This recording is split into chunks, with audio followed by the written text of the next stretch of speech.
teacher. He has completed Bachelor of Engineering in Instrumentation and Control from Government of Engineering College, Pune. He has served in SSY, Siddha Samadhi Yoga, as volunteer and teacher. He has addressed various trainings pan-India as trainer like leadership, team building and developing orators, etc. He has learned and mastered science of building team and leading team pan-India, developed 6 lakh families, customer-based Indian and organic products. He is a volunteer and trustee of Kendriya Gau Vidyapit, Desi Gai Ke Liye Karya. He is serving a director in a Sri Mahalakshmi Cooperative Bank, associate director in Krishna Agribusiness Development Private Limited. Along with that, he is spreading awareness about organic farming and converting 50,000 plus acres of land in organic farming in 24 different states.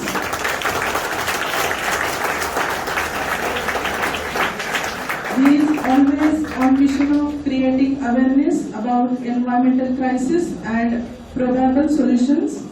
The organization Every Day for Future is working to stop the extinctional crisis.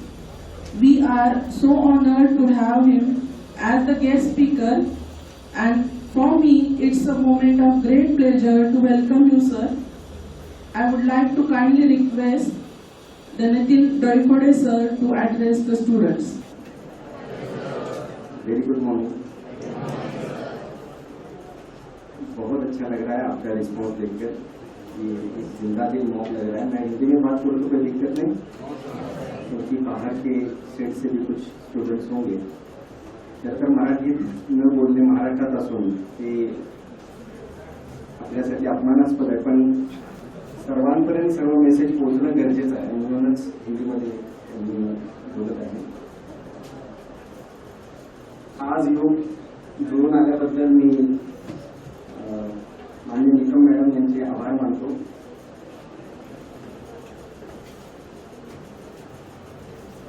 यहाँ का जो सारा आदरणीय staff है, सारे professors है, सभी के नाम अभी यहाँ मैं लेके जाऊँ तो उसमें समय बीत जाएगा। तो डीन सर, शर्मा जी है और मैडम है, पाटिल मैडम है और बाकी सारे डिग्नेटरीज को अभिवादन करते हुए मैं आज के सेशन की शुरुआत करता हूँ। दोस्तों, टॉपिक का नाम आप सभी जानते हैं, लेकिन ये टॉपिक को थोड़ा सा बाजू रखते हैं। हम पहले हम देखते हैं हमारे कोल्हापुर में जो हो रहा है। कल ही जो बारिश हुई, क्या लगा? मन में थोड़ा डर लगा कि नहीं लगा? 2019 की बाढ़ 2021 में वापिस एक बार बाढ़। मैं आपके सामने शायद ना होता, मैं इस दुनिया में शायद ना होता। 2019 की बाढ़ में मैं बिल्कुल बार बच गया। आप बोलेंगे कि ऐसे कैसे? तो मैं नागाल पार्क में रहता था, जहाँ पे वहां पे रातों रात इतना पानी बढ़ गया। सवेरे हमने 7 बजे वहां से निकलने का सोचा और निकलते निकलते 11 बज गए। बोट आने को तैयार नहीं। इस हालात में एक बोट जो एक बार जो आई, उन्होंने कहा कि हम सिर्फ लेडीज और बच्चों को लेके जाएंगे, जेंट्स जो है आप जैसा भी हो आप चुप होकर बाहर निकले। हम 4 लोग फिर हमारे अपार्टमेंट से बाहर निकलने लगे। पानी का बहाव इतना तेज था, इतना ज्यादा तेज था कि कुछ वॉलंटियर्स ने हमको रस्सी से बाहर निकालने का प्रयास किया, रस्सी को पकड़कर चलने के लिए कहा, लेकिन उन्होंने ही खुद एक्सेप्ट किया कि नहीं, इतना ज्यादा तेज बहाव है कि आप रस्सी को पकड़ के भी नहीं आ सकते। फिर हम एक कंपाउंड से दूसरे कंपाउंड, ऐसे 2-3 बिल्डिंग्स बंगलोज के कंपाउंड से आगे बढ़ने लगे। और फिर हालत ये थी कि तीसरे कंपाउंड तक जाते जाते समझ में आ गया कि हम और आगे नहीं बढ़ सकते। हम जहां खड़े थे पानी बिल्कुल यहां तक था, थोड़ा सा नाक के नीचे था, सांस ले पा रहे थे और हमारे इर्द गिर्द से सांप घूम रहे। वो नागाला पार्क है, वहां पे जब पानी भर गया तो कई सारे सांप या नाग जिसे मराठी में बोलते हैं, वो स्नेक सारे इर्द गिर्द घूमने लगे और हम अचल खड़े थे, बस 1.5 घंटा एक जैसे एक ही स्थान पे खड़े थे। फिर एक बोट जब आई, उनको हमने रिक्वेस्ट की, उन्होंने फिर भी मना कर दिया। हमने बोला यार कुछ तो करो, हम बोट में हमको मत लो, हम बोट की बाहर जो रस्सी है उसको पकड़ कर हम पानी में रहेंगे, बस रस्सी को हाथ से पकड़ेंगे और बोट से आप हमको खींचते लेके जाओ। उन्होंने हम चारों को वो अलाउ किया। 3 लोग एक तरफ थे, बोट के दूसरी तरफ मैं अकेला था, रस्सी पकड़ी हुई थी, पूरा बदन पानी में था। और रस्सी जब उस गति से आगे बढ़ने लगी, जो कचरा जो रास्ते पे मराठी में कोंडाळा म्हणतो ना, हिंदी में क्या बोलते हैं उसको पता नहीं मुझे। हाँ, कूड़ादान जो है बड़ा बड़ा जो लोहे का कूड़ादान बना हुआ है, वो उस गली के कॉर्नर पे था और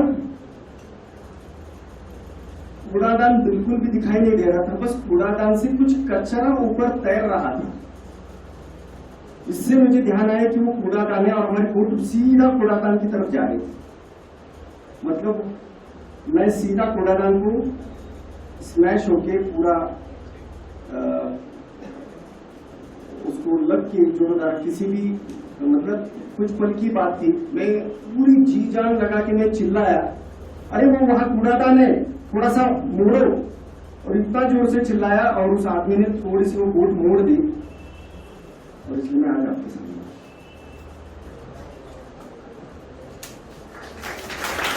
कहने का मतलब यह है मेरे यादों, उस घटना के पहले भी हम ये पर्यावरण बदलाव का संकट जो है उसके बारे में जागृति कर रहे थे, तब हमारे ऊपर कोई विश्वास नहीं रख रहा था। लेकिन उस बाढ़ के बाद जो है लोग थोड़ा बहुत ध्यान से सुनने लगे। अब हालत ये है कि आज अगर आप नहीं जगते हैं तो ये प्रकृति जो है, ये नेचर जो है, ये थपेड़े मार मार कर आपको जगाने वाला है। आप चाहे जगना चाहो या ना चाहो, तो बेहतर है कि आप खुद जग जाओ और जो सही कदम है उसकी तरफ आगे बढ़ो। दोस्तों, अगला 1.5 घंटा जो भी मैं बात करने वाला हूं, मुझे शुरू में लगा था कि 1.5 घंटा अटेंशन स्पैन रहेगा क्या बच्चों, क्योंकि 45 मिनट से ज्यादा अटेंशन स्पैन होता नहीं। फिर मुझे यकायक याद आया कि हम 3 घंटे का हिंदी मूवी भी जबरदस्त देख लेते हैं, है ना, बिना हिले डुले। ब्रेक होता है 1.5 घंटे बाद, तो ऐसे ही समझिए कि ये हमारे जीवन का मूवी है। ये 1.5 घंटे का अभी आधा पार्ट है और एक ब्रेक के बाद जो आगे का पार्ट है उसमें हीरो आप ही रहेंगे।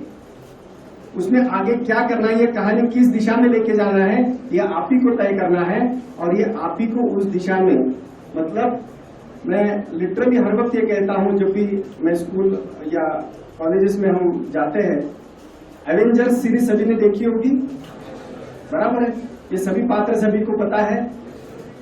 स्पाइडरमैन, आयरमैन से लेके सुपरमैन से हर पात्र जो है आप जानते हैं और उसके कितने दीवाने थे सारे लोग, है ना।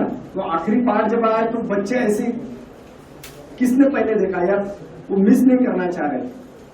तो दोस्तों, हमारी जो ऑर्गेनाइजेशन है एवरीडे फॉर फ्यूचर, उसका स्लोगन ही हमने लिखा है कि एवेंजर्स क्रिएटिंग एवेंजर्स। अभी आप सभी लोगों को एवेंजर का रूप खुद ही लेना होगा, अन्यथा क्या होगा ये हम आगे देखेंगे। चलिए आगे बढ़ते हैं।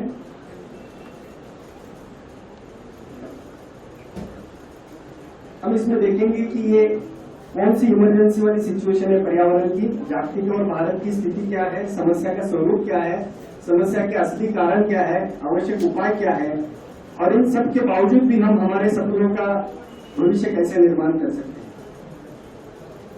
हाल ही में हमने देखा है कि कोविड के कारण एक बड़ा संकट पूरी दुनिया में छाया हुआ है पिछले 1.5 साल से।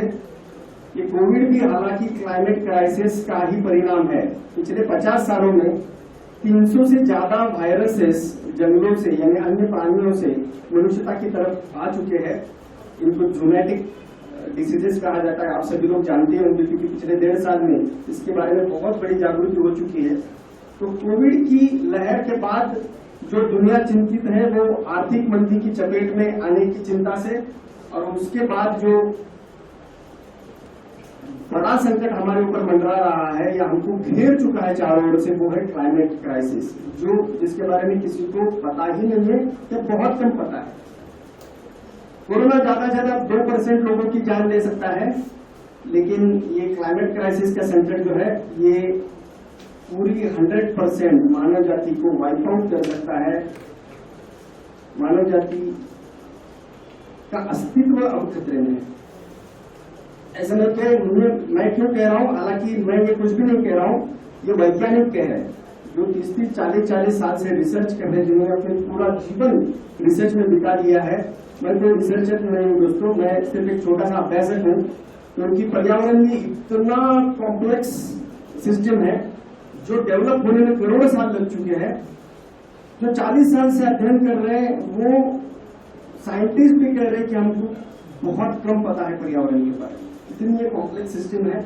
2017-18 में 20,000 वैज्ञानिकों ने प्लैनेटरी इमरजेंसी की घोषणा की, और फिर भी दुनिया की तमाम सारी सरकार या मतलब गवर्नमेंट्स या बिजनेस टाइकून जो है उन्होंने इसकी तरफ अनदेखा कर दिया, इसको इग्नोर कर दिया। वापिस नवंबर 2019, 5 नवंबर 2019 को वापिस 11,258 साइंटिस्ट ने फिर एक बार प्लैनेटरी इमरजेंसी की घोषणा की कि पूरे प्लैनेट पे इमरजेंसी छाई हुई है, आनी बानी आपातकाल की स्थिति है। और फिर भी दुनिया के तमाम सरकारों ने इसे अनदेखा कर दिया, तो प्रकृति ने ही एक मैसेंजर सेंड दिया उसी नवंबर महीने में, जिसको कोरोना कहते हैं, नवंबर 2019। और फिर आपको नेचर की बात सुननी ही पड़ी। अभी भी अगर आप ना सुनने का नाटक करोगे तो परिणाम सामने है। तो ये जो मानव जाति का अस्तित्व खतरे में है, ये पृथ्वी पर ये सारी जीव सृष्टि का निर्माण कब से हुआ, तो पृथ्वी का ही जन्म जो है वो सूरज के माध्यम से हुआ, उसको 450 करोड़ साल हो चुके हैं।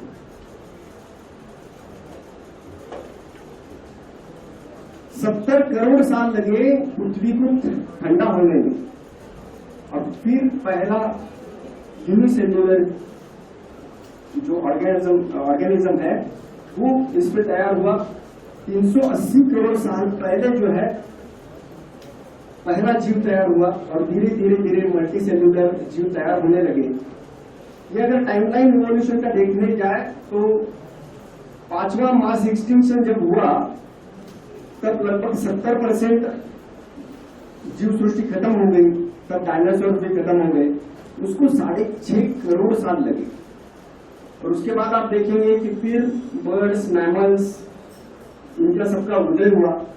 और मानव इसमें कब आया, तो मानव जो है चिंपांजी के गुणसूत्रों में यानी डीएनए में सिर्फ 1% का फर्क हुआ 70 लाख साल पहले, और मानव जाति की शुरुआत हुई।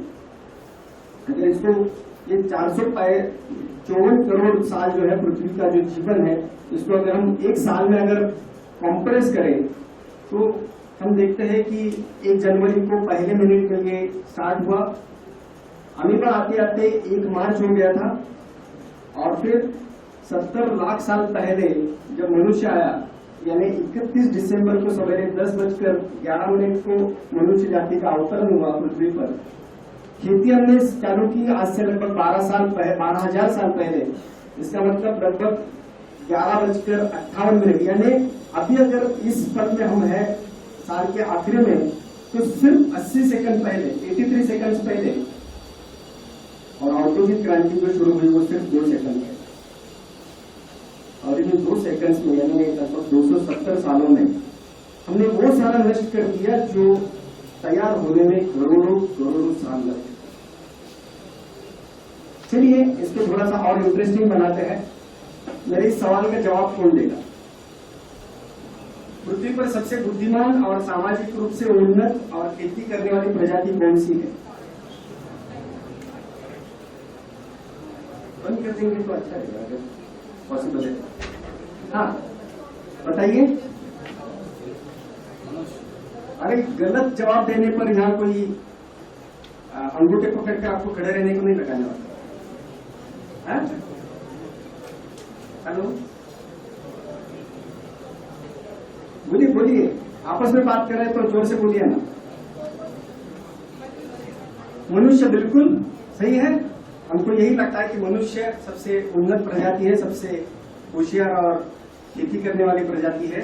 मनुष्य खेती कर रहा है सिर्फ 12,000 सालों से, लेकिन आपके पांव तले आकर निकल जाती है वो चींटी जो है, वो खेती कर रही है पिछले 5 करोड़ सालों से, जब से मनुष्य का अस्तित्व भी इस पृथ्वी पर नहीं था।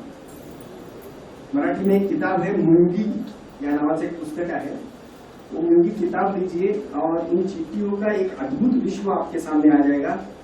उनकी कॉलोनी जो है वो इतनी बड़ी बड़ी कॉलोनीज भी है। ये सबसे लंबी कॉलोनी जो है 60 किलोमीटर लंबी है, नीचे जमीन के नीचे। उनकी होटल्स भी है, उनकी सेना भी होती है, उनमें रानी भी होती है, उनके यहाँ लेबर चीटियां भी होती है, और उनके घर इतने एडवांस होते हैं, मतलब सामाजिक रूप से तो वो बहुत घुल मिलकर और बहुत अच्छा एक दूसरे के साथ व्यवहार तो करते ही है, लेकिन उनके घर नेचुरल एसी वाले घर होते हैं। हमको आर्टिफिशियल एसी बनाना पड़ता है। तो आप मुझे बताइए सबसे उन्नत और खेती करने वाली प्रजाति कौन सी है? समझ में आ रहा है? मानव को बहुत ज्यादा गर्व हो चुका है उसकी होशियारी पर। उसने प्रकृति से बहुत कुछ सीखना अभी बाकी है। अभी आप तो सब मेडिकल के लोग हैं, मुझे बताइए कि हमारी हाइट जो है 5.5-6 फुट एवरेज होती है, तो हमारा बच्चा जो होता है जब जन्म लेता है तो वो 1-1.5 फुट का होता है ना? हाथी का बच्चा उसके अनुरूप उतना बड़ा होता है, गाय का बच्चा उसके अनुरूप उतना बड़ा होता है। तो कांगारू का बच्चा कितना होगा बताइए? बोलिए।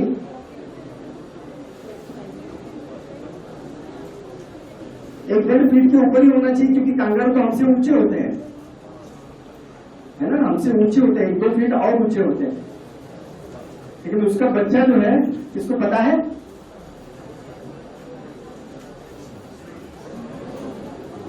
हमारे अंगूठे इतना होता है।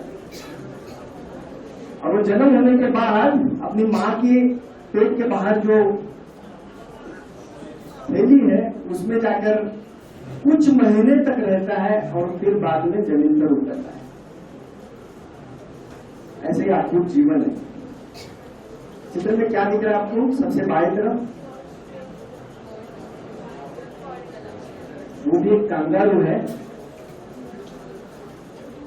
क्या हुआ है?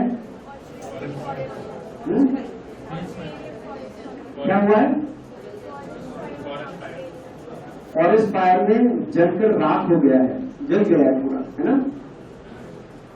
वो जो फेंसिंग है उस फेंसिंग में अटक गया है, वो बाहर निकलने का प्रयास कर रहा था लेकिन निकल नहीं पाया। ये एक कांगारू जलकर जिस अवस्था में आज आपके हैं, आपके घर में कुत्ता या बिल्ली होगी या आपके गली में कुत्ता होगा, क्या उसको आप अपनी आंखों के सामने जलते हुए मरता हुआ देख सकते हैं? इमेजिन कर सकते हैं? क्या आपको वो सहन होगा? वैसे एक कांगारू नहीं, आज से 1.5 साल पहले, बहुत पुरानी बात नहीं कह रहा हूं मैं, 300 करोड़ जीव, 300 करोड़ जलकर राख हो गए ऑस्ट्रेलिया की वाइल्ड फायर में।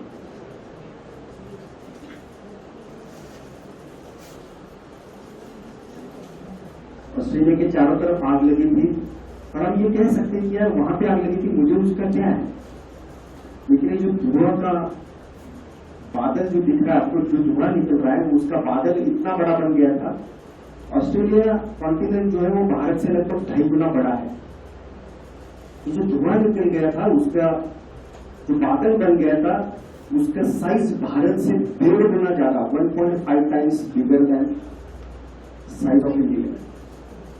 ये धुएं का बादल हवा के कारण भारत की तरफ नहीं आया। अगर वो आता, भारत के ऊपर छा जाता, तो कई दिनों तक सूरज की रोशनी प्राप्त नहीं हो पाती, और ये वक्त खेतों में जो फसल है, उस पर जो कीड़ और रोग आते हैं, उसके लिए बहुत लाभदायी और उसके लिए बहुत अनुकूल वक्त है। तो सारे देश की एक पूरी सीजन की फसल हमारे हाथ से शायद चली जा सकती है अगर वो भारत की तरफ आता। सौभाग्य से वो भारत की तरफ नहीं आया, लेकिन आ भी सकता है। इसलिए हम ये कभी भी नहीं कह सकते कि वहां पे हो रहा है उससे मुझे क्या है। पहले तो ये समझ लीजिए कि पृथ्वी पर कोई भी देश अस्तित्व में नहीं है प्रकृति के हिसाब से। Nature knows no boundaries. ये बाउंड्री जो है वो आपने तैयार की है, आपकी सुविधा के लिए तैयार है। प्रकृति के लिए कोई बाउंड्रीज नहीं है। तो पूरी धरती जो है वो एक ही है, और ये एक ही घर है हमारे लिए। तो दोस्तों, सिर्फ ऑस्ट्रेलिया नहीं, ये चित्र है दुनिया भर के सारे जंगलों का। हर साल सारे जंगलों में आग लग रही है, और हर साल ऑस्ट्रेलिया में जो है वो एक ही साल में ऑस्ट्रेलिया में 2 करोड़ एकड़ जंगल खत्म हो गया था। उसी प्रकार से हर साल पूरी दुनिया में लगभग 2 से 2.5 करोड़ एकड़ जंगल या उससे भी ज्यादा जंगल हर साल खत्म हो रहा है वाइल्ड फायर से। इसलिए कहा जा रहा है कि our house is on fire, हमारे घर को चारों ओर से आग लगी है। क्यों सारे जंगलों में आग लग रही है? ये चित्र फेमस चित्र है, कौन बता सकता है इसके बारे में? थोड़ा सा हम फास्ट चलेंगे, थोड़ा सा ज्यादा अटेंटिव हो जाइए आप। सारे प्राण जो है वो अपने कानों में समेट लीजिए, आंखों में समेट लीजिए, क्योंकि थोड़ा सा मुझे फास्ट जाना होगा, अदरवाइज ये 1.5 घंटे में खत्म नहीं होगा। हिरोशिमा नागासाकी पे जो बम गिरा, एटम बम, तो ये एटॉमिक बम का ये विस्फोट जब होता है तो उस प्रकार से धुआं उठता है। ये उसका चित्र है। एकदम से एक शहर राख हो गया कुछ ही मिनटों में। उसके बाद उससे भी ज्यादा ताकत के या ज्यादा कैपेसिटी के एटम बम बन गए, लेकिन हम यूनिट पकड़ेंगे वही एक एटम बम, जिसके कारण एक शहर राख हो गया, Hiroshima size atom bomb. Okay, आज हमारी जो करोड़ों गाड़ियां रास्ते पर दौड़ रही है, हमारे जो लाखों कारखाने जो आज धुआं या गर्मी वातावरण में छोड़ रहे हैं, या जो आज हम आहार ले रहे हैं पर्टिकुलरली नॉनवेज, इसके कारण हवा में इतनी गर्मी हम बाहर छोड़ रहे हैं जितने की 5 lakh Hiroshima size atom bombs के विस्फोट से निकलने वाली गर्मी हर दिन हम पृथ्वी के वातावरण में। फिर इसके कारण तो फिर हम जलकर राख हो जानी चाहिए थी, क्योंकि मराठीतच म्हणायचं आपण कर्पूर जायला होतो। लेकिन सौभाग्य से समुद्र जो है दुनिया के, जो 71% जिन्होंने जगह पृथ्वी की ऑक्यूपाई की है, वो इस ऊष्मा के 93% हिस्से को एब्सॉर्ब कर लेते हैं, इसलिए हम बच गए। लेकिन अब समुद्र की भी लिमिट हो चुकी है, अब वो ज्यादा एब्सॉर्ब नहीं कर पाएंगे, क्योंकि अभी समुद्र ज्यादा गर्म होने लगे। तो ज्यादा गर्म होते हैं, इसलिए ज्यादा पाप बढ़ती है, ज्यादा पाप बढ़ती है तो ज्यादा बारिश बहुत कम समय में होने लगी है, जो अभी हम देख रहे हैं बादलों के फटने से। ये इतनी हीट हम छोड़ रहे हैं, इसलिए पूरी पृथ्वी पर आज गर्मी बढ़ रही है। हाल ही की ये घटना 2 महीने पहले की, कनाडा में एक शहर के ऊपर हीट डोम बन गया और 3 दिन के अंदर 700 लोग सिर्फ गर्मी के कारण मर गए। ये डेवलप कंट्री है, उनके पास एयर कंडीशन से लेके तमाम सारी सुविधाएं है, फिर भी ये एक ही शहर है, उसका एक ही रास्ते का एक ही जगह से लिए हुए 2 फोटोज है। आप देखेंगे कि घर पूरे जल गए, जो लाइट का जो पोल है वो भी पूरा पिघल गया है, गिर गया। दिख रहा है सबको?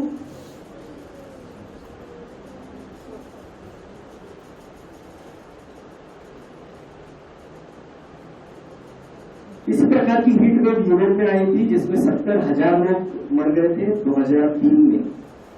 तो उसके बाद 18 साल हमने कुछ सबक सीखा क्या? इसी प्रकार से हीट वेव आई रशिया में, जिसमें 56,000 लोग मर गए। ईस्टर्न यूनाइटेड स्टेट्स में 9,500 लोग मर गए, और भारत में 2015 में 2,500 लोग मर गए एक साथ हीट वेव से। ये अभी जून महीने का रिकॉर्ड है यूनाइटेड स्टेट्स, जो हीट वेव आ गई। तो खेतों की फसल जो है वो खेतों में ही, क्या बोल सकते हैं, हाँ, पक गई गर्मी से, सारे फल खराब हो गए, गेहूं हो या बाकी भी फसलें।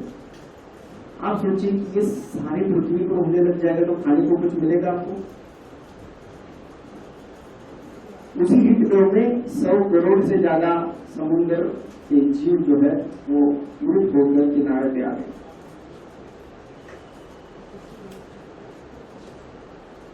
सारा विनाश हमारी सो कॉल्ड डेवलपमेंट के कारण हुआ। उसी वक्त ग्लोबल वार्मिंग का परिणाम है कि एक्सट्रीम वेदर इवेंट्स, तो एक तरफ हीट वेव है तो उसी वक्त दूसरी तरफ एक्सट्रीम कोल्ड है। कजाकिस्तान में टेम्परेचर इतना सडन ड्रॉप हो गया -56 पे कि जानवर जो जहां है वहीं पे फ्रीज हो गए।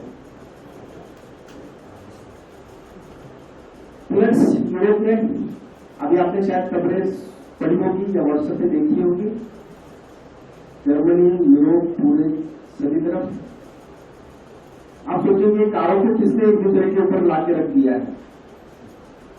बाढ़ की पानी का इतना तेज बहाव, बायोडायवर्सिटी का लॉस हो रहा है। 2009 साल की 5,000 प्रजातियां एक्सटिंक्ट हो रही थी, विलुप्त हो रही थी, अब साल की 1 लाख होने लगी है, यानी सिर्फ 10 साल में 20 गुना रेट बढ़ गया है। आप सोचेंगे प्रजातियां विलुप्त हुए, मुझे उससे क्या लेन देन है?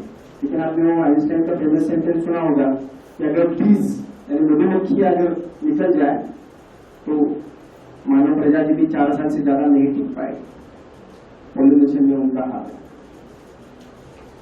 उसी प्रकार से एक छोटा सा एग्जाम्पल मैं आपको बताऊं तो इसका महत्व आपको समझेगा कि ये 1 लाख प्रजातियां जो विलुप्त हो रही हर साल, उसका क्या परिणाम हमारे ऊपर होने वाला है, ये समझते समझते हमको सैकड़ों साल लगने वाले हैं।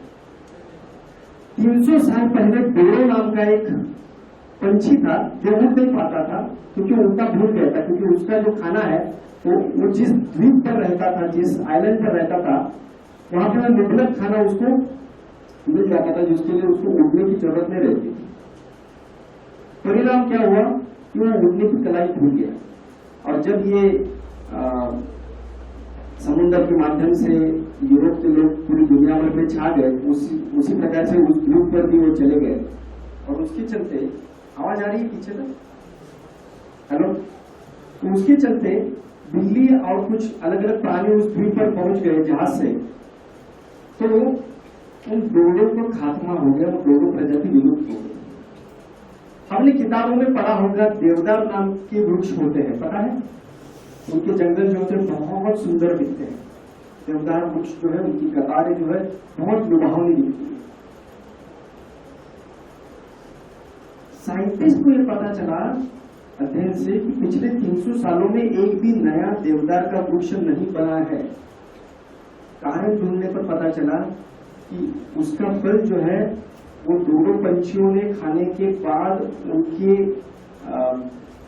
पेट के थ्रू गुजरने के बाद जब वो बाहर आता था वो बीज, तभी वो जमीन में जाकर अंकुरित हो पाता था। 300 साल में एक भी देवदार का वृक्ष बना नहीं।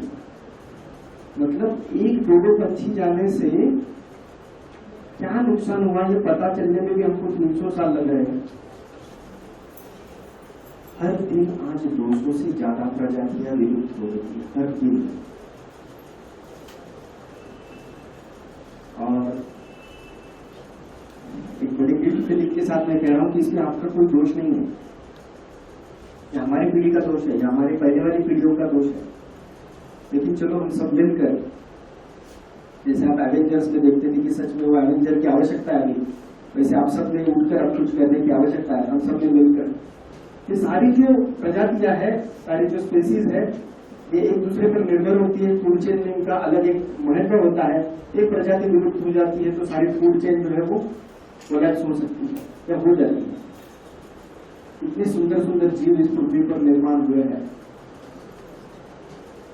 जिनकी कल्पना भी नहीं कर सकते।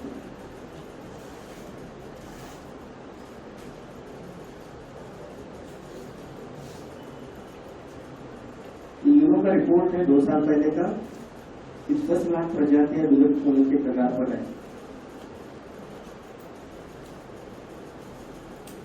ये सब सुनने के बाद क्या लगता है आपको?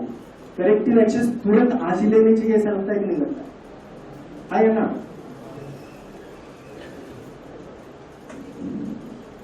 जो 21वीं सदी के आखिरी में बर्फ पिघल जाएगा ऐसा लग रहा था, ऐसा कुछ जगह का बर्फ जो है वो 2019 में ही पिघल चुका था। मतलब सारे साइंटिस्ट के जो अलग अलग मैथमेटिकल मॉडल्स थे जिनसे अनुमान बांधा जा रहा था, वो सारे फेल हो रहे हैं।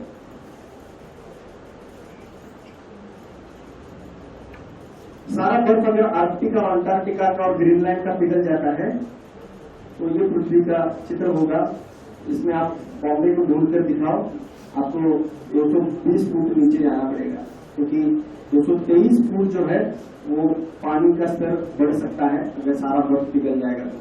जैसे आज द्वारका देखने के लिए आपको नीचे जाना पड़ता है ना, जैसे आपको बॉम्बे देखने के लिए जाना पड़ेगा। और ये 50, 100, 200 साल बाद घटने वाली घटना नहीं है, आने वाले 1-2 दशकों में आप देख लीजिए।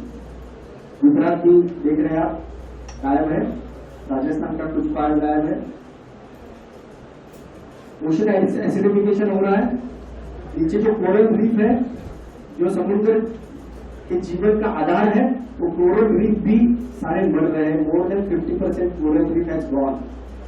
और कोरल रीफ चला जाएगा तो 33% of sea life will become extinct.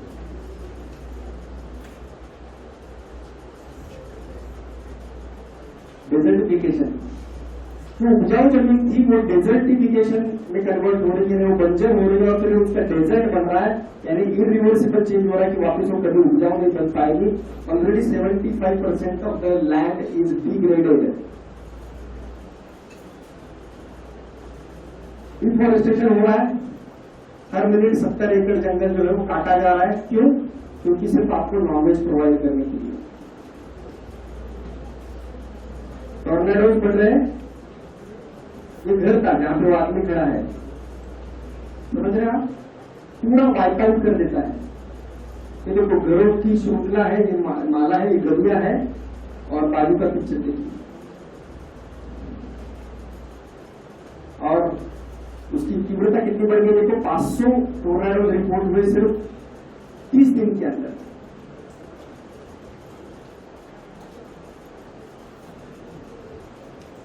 Actual photos है।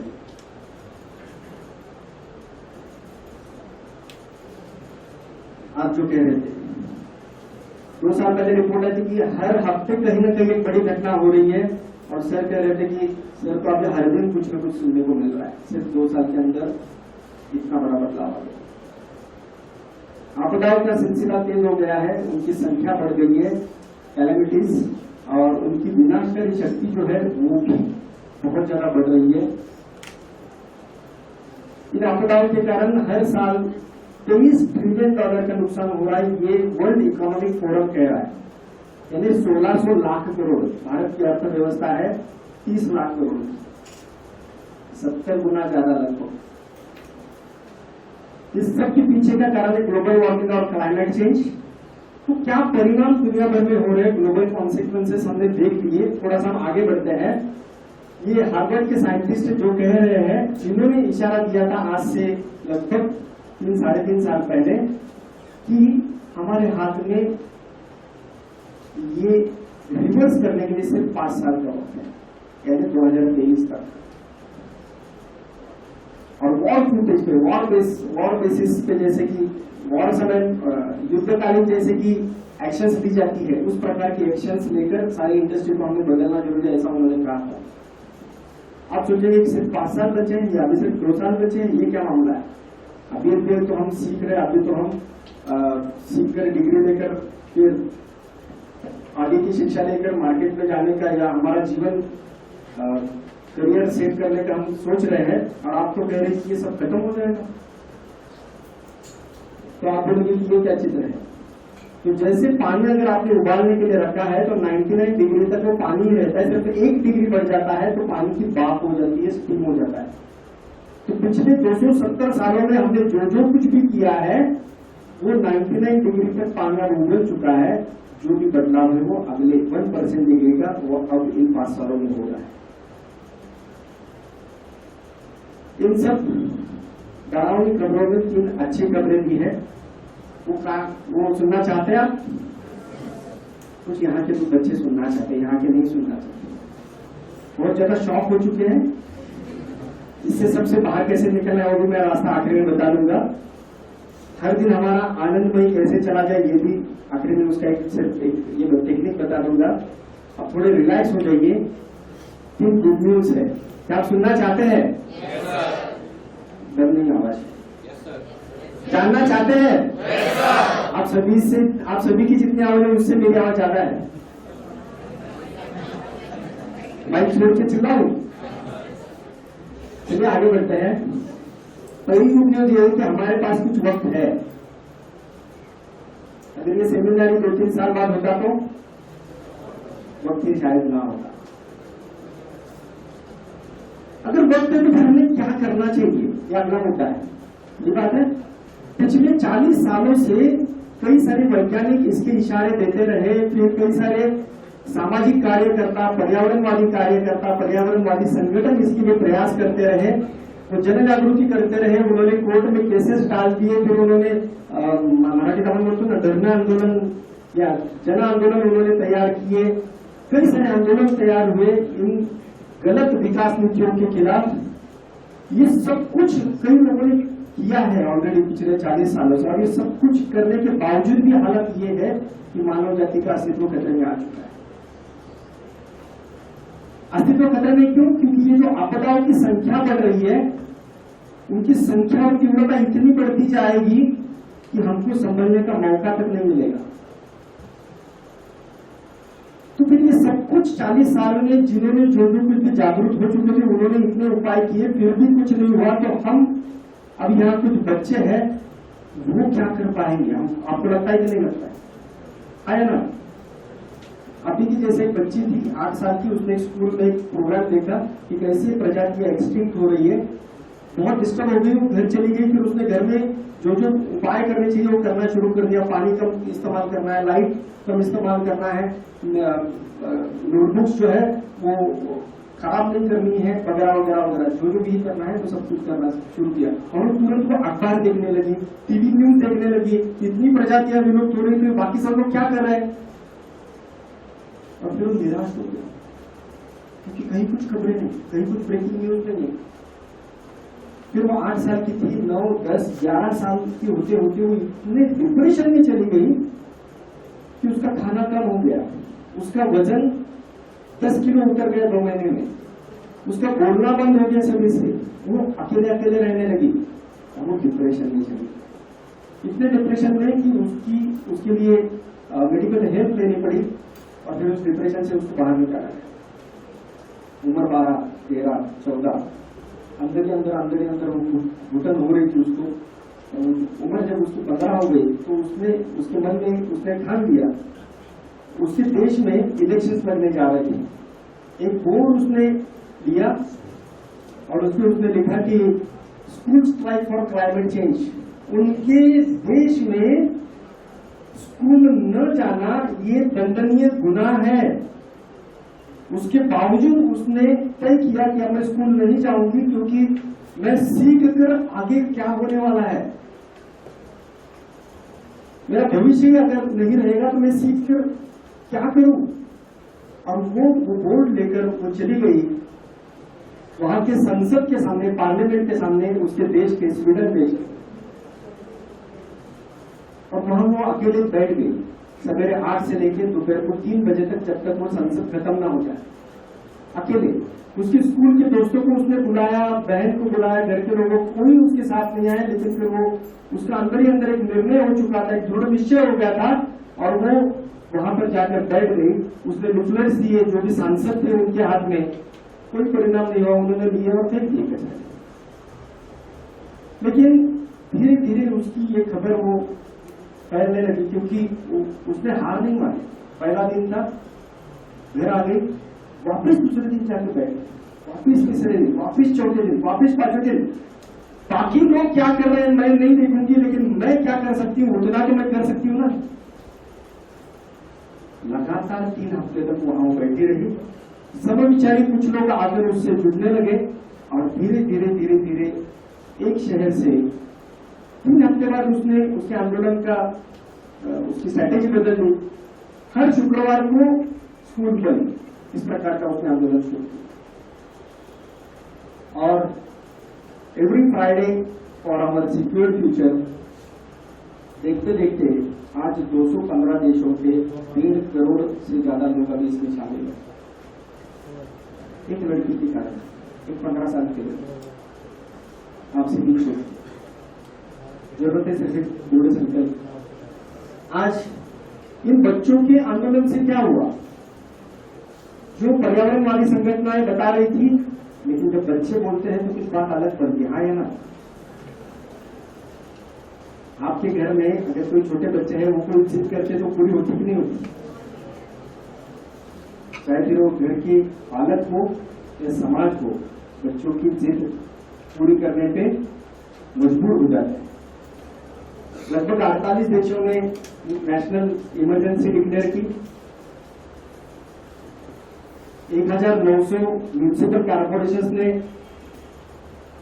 एनवायरमेंटल इमरजेंसी डिक्लेयर की। यूरो के माध्यम से 7000 यूनिवर्सिटीज और हायर स्टडीज कॉलेज ने इमरजेंसी डिक्लेयर की। ये बच्चों के आंदोलन का परिणाम था। और एक देश ने जो जीडीपी विरहित बजट भी डिक्लेयर कर दिया, वो है न्यूजीलैंड।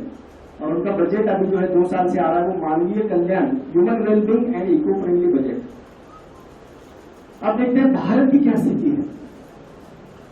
वायु प्रदूषण, अब आप मेडिकल के स्टूडेंट्स हैं, ये हर चीज का आपसे संबंध है, इसलिए आप उस एंगल से भी देखिए।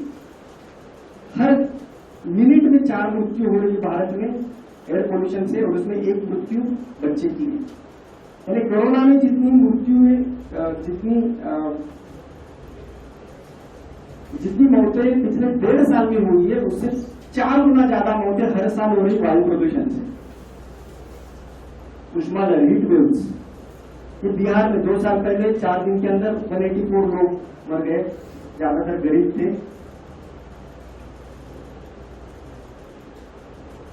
ये हीट वेव जो है, जिसके कारण देखो ये हजारों पंछी जो है वो गिर गए हैं हीट वेव्स के कारण। हजारों पंछी, उनकी मौत हो गई है कुछ ही पल में।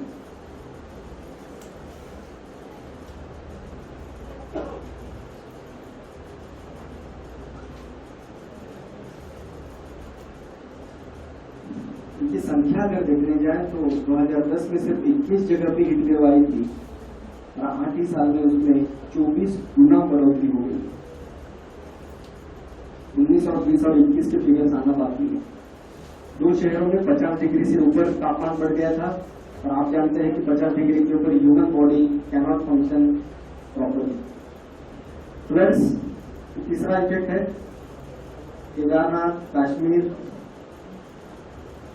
केरला, पूरे केरला राज्य में रेड अलर्ट डिक्लेयर कर दिया गया। कोल्हापुर का 2019 का चित्र है। ये मुंबई 2005 में एक दिन में 1000 लोग मर गए मुंबई में। आप बहुत छोटे थे तो 26 जुलाई बोला तो अभी भी मुंबई के लोगों को दिल में धड़कन बढ़ जाती है। ये जो अतिवृष्टि है ये 2018 में 321 जगह पे हुई थी, 2019 में 560 जगह पे हुई है, 74% राइज हो गया एक साल में। जैसे मैंने बताया ना आपको, ये एक्सपोनेंशियल भी राइज होगा। ये क्लाउड बस्ट, मराठी डग फूटी, क्लाउड बस्ट जो है वो हिमालयन एरियाज में सिर्फ होता था, वो भी 100 सालों में एक आध बार होता। लेह लद्दाख में हुआ था, कुछ ही घंटों में 1000 लोग मौत के घाट उतर गए थे। और ये महाराष्ट्र की अभी की परिस्थिति है। जुलाई में 103 जगह पे क्लाउड बस्ट हो गए और सितंबर में 84 जगह पे, लगभग 200 जगह पे पिछले 3 महीनों में क्लाउड बस्ट हो गए सिर्फ महाराष्ट्र में। मेरे भारत का फिगर आना बाकी है। जो 100 साल में एक आध बार घटना घटित होती थी वो भी हिमालय में, वो अभी हर राज्य में सैकड़ों बार घटित होने लगी है। अब तो जगने का वक्त है। अभी भी हम अगर सोने का नाटक करते रहे तो फिर हमको दूसरे दुश्मन की जरूरत नहीं है, अभी हमारे दुश्मन है। अक्टूबर 19 यानी 2 साल पूर्व बेमौसम बारिश यानी अवकाळी पाऊस आपण ज्याला मराठीत म्हणतो, बेमौसम बारिश के कारण जितने तहसील है सिर्फ 9 तहसील की फसल बच गई। 300 लगभग 50 तहसील की फसल पूरी बर्बाद हो गई बेमौसम बारिश। अभी इस साल में लगभग 77% जो है वो फसल आहत हो चुकी है, पूर्ण रूप से या अंशतः। एसिड रेन है, एसिड रेन यानी जो धुआं पोल्यूशन वाला है वो बारिश के माध्यम से वापस जमीन पर आता है और सारी जमीन यानी मिट्टी, घर, पेड़ सभी को तहस नहस कर देता है या उसको आहत पहुंचाता है। जल संकट, वाटर क्राइसिस, नीति आयोग का रिपोर्ट है कि 54% जनता जो है, आप देखेंगे लगभग 70 करोड़ से ज्यादा जनता जो है अभी पानी की समस्या से जूझ रही है। अभी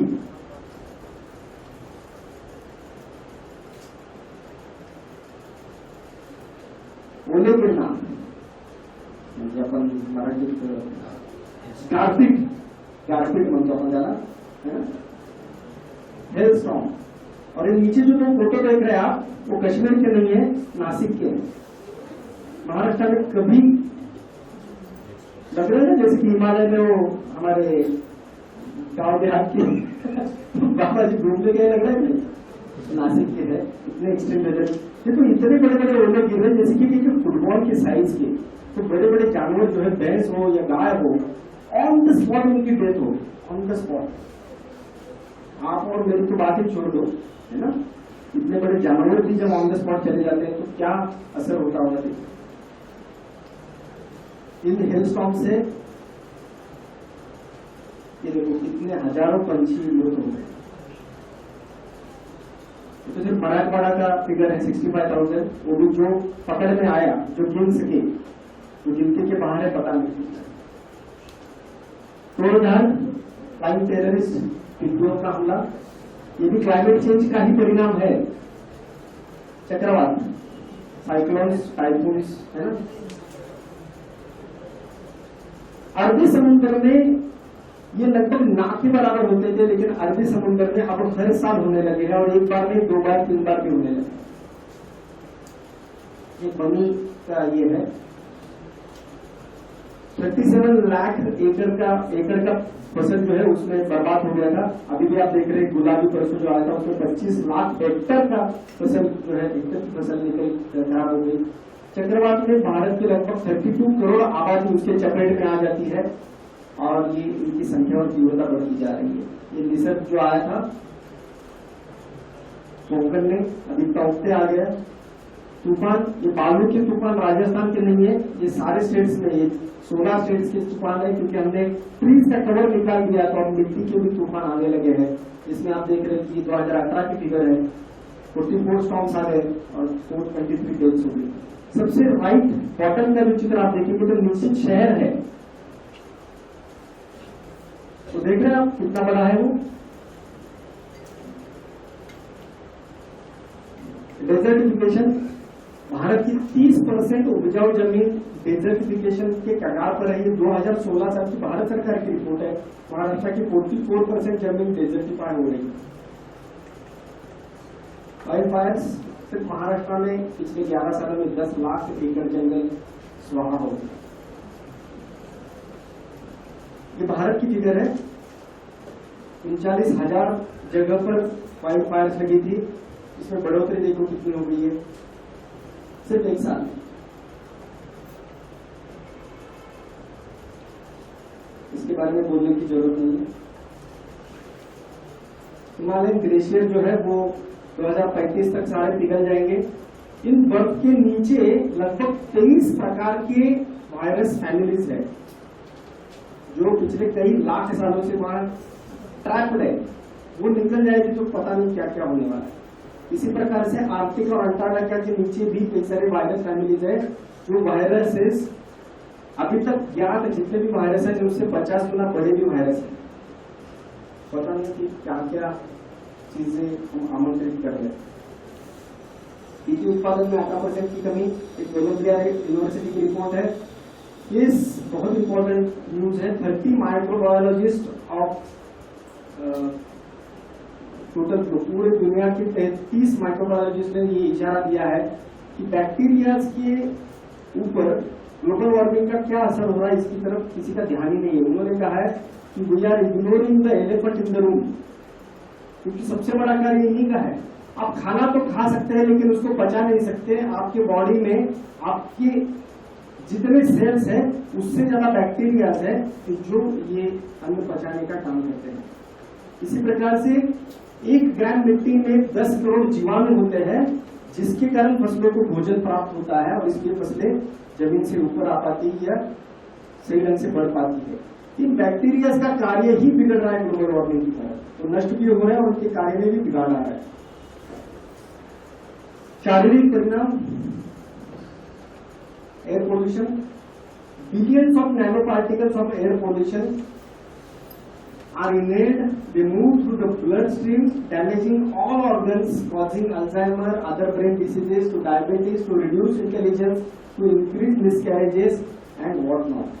ये एक अध्ययन से रिपोर्ट आया 2 साल पहले। Indoor pollution, outdoor pollution 42 lakh, 38 lakh deaths, ये इंडिया के फिगर्स है। टेम्परेचर्स, ह्यूमन बॉडी डिस्फंक्शन, अब ये जानबूझकर मैं पढ़ के दिखा रहा क्योंकि आप सब मेडिकल के स्टूडेंट्स हैं। Human body dysfunction about 50 degree Celsius, heat illness can relate to many organs and systems including brain, heart, kidney and liver. और अभी सभी तरफ का तापमान आप देखेंगे कि 50 डिग्री पार कर जाएगा क्योंकि टेम्परेचर अभी बढ़ता ही जाएगा, कम नहीं होने वाला। इन सब चीजों के कारण जो स्थलांतर हो रहा है, जिसके कारण, सॉरी ये थोड़ा इमेज देख लीजिए, 1947 के बाद सबसे बड़ा स्थलांतर अभी पिछले साल हुआ कोविड के कारण। 4 करोड़ लोग धूप में, पाँव में चप्पल हो या ना हो, सैकड़ों हजारों किलोमीटर चलते गए। कई गांव में उनको पानी तक नहीं पीने दिया क्योंकि कोविड की वजह से। हर साल 2.5 करोड़ लोग, मतलब अदर देन कोविड, इसके पहले की फिगर है, माइग्रेट हो रहे। Post traumatic stress disorder, depressive disorder, anxiety, depression, complicated grief, survival guilt. घर के सारे लोग मर गए, मैं अकेले बच गया। सर्वाइवल गिल्ट, समझ रहे आप? Vicarious trauma, recovery fatigue, substance abuse and suicidal ideation, financial and relationship stress, increase risk of violence and aggression and displacement of entire communities. बहुत बड़ा खतरा हमारे ऊपर बन रहा है। असली काम होना चाहिए हमारे देश में इन चीजों पर। ग्लोबल हंगर इंडेक्स, आखिरी के 10-12 लोगों में हम हैं। इनइक्वालिटी इंडेक्स आखिरी के 10। Water quality index third last. Air quality और हमारा प्रमोशन है इसमें सेकंड लास्ट, है ना।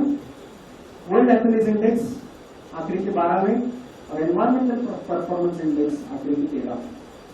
असली काम होना चाहिए इन मुद्दों पर, लेकिन हमारा ध्यान इन मुद्दों से भटकाया जा रहा है। तो हमने ये बोलना चाहिए कि हमको इन चीजों के रिजल्ट चाहिए किसी भी गवर्नमेंट से। हम अगर बोलेंगे तो गवर्नमेंट करेगा। चलो, ये क्या इफेक्ट्स हमने देखे, इसके पीछे के कारण देखते हैं, उसके उपाय देखते हैं। होता क्यों है ग्लोबल वार्मिंग? सोलर से जो भी ऊर्जा आती है, ग्रीन हाउस गैसेस है, उन गैसेस के कारण हमारा तापमान जो है एक मॉडरेट तापमान रहा, एक उबदार वातावरण आपण ज्याला म्हणतो हिंदीमध्ये त्याला काय म्हणतात, वॉर्म एन्वायरमेंट रहा, जिसके कारण जीव सृष्टि पनप सके। तो ग्रीन हाउस गैसेस के कारण ही वार्म रहा और इसके कारण आज हम यहाँ पे मौजूद है। लेकिन उन ग्रीन हाउस गैसेस का डेडिकेट परसेंटेज है वो मेंटेन होना जरूरी है। तो ग्रीन हाउस गैसेस क्या करते हैं, तो देखिए सोलर रेडिएशन आ रहा है और उसमें से 35% जो है, ये देखिए आप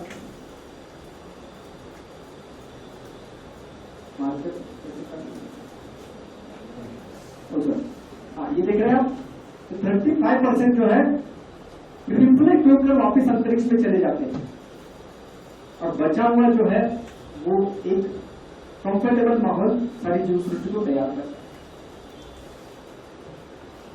ये जो लाल कलर दिख रहा है, ये ग्रीन हाउस गैसेस के कारण हीट ट्रैप हो जाती है अंदर ही हमारे वातावरण में और इसके कारण ये वार्म टेम्परेचर मेंटेन रहता है। लेकिन इन ग्रीन हाउस गैसेस का प्रमाण अगर बढ़ गया तो अंतरिक्ष में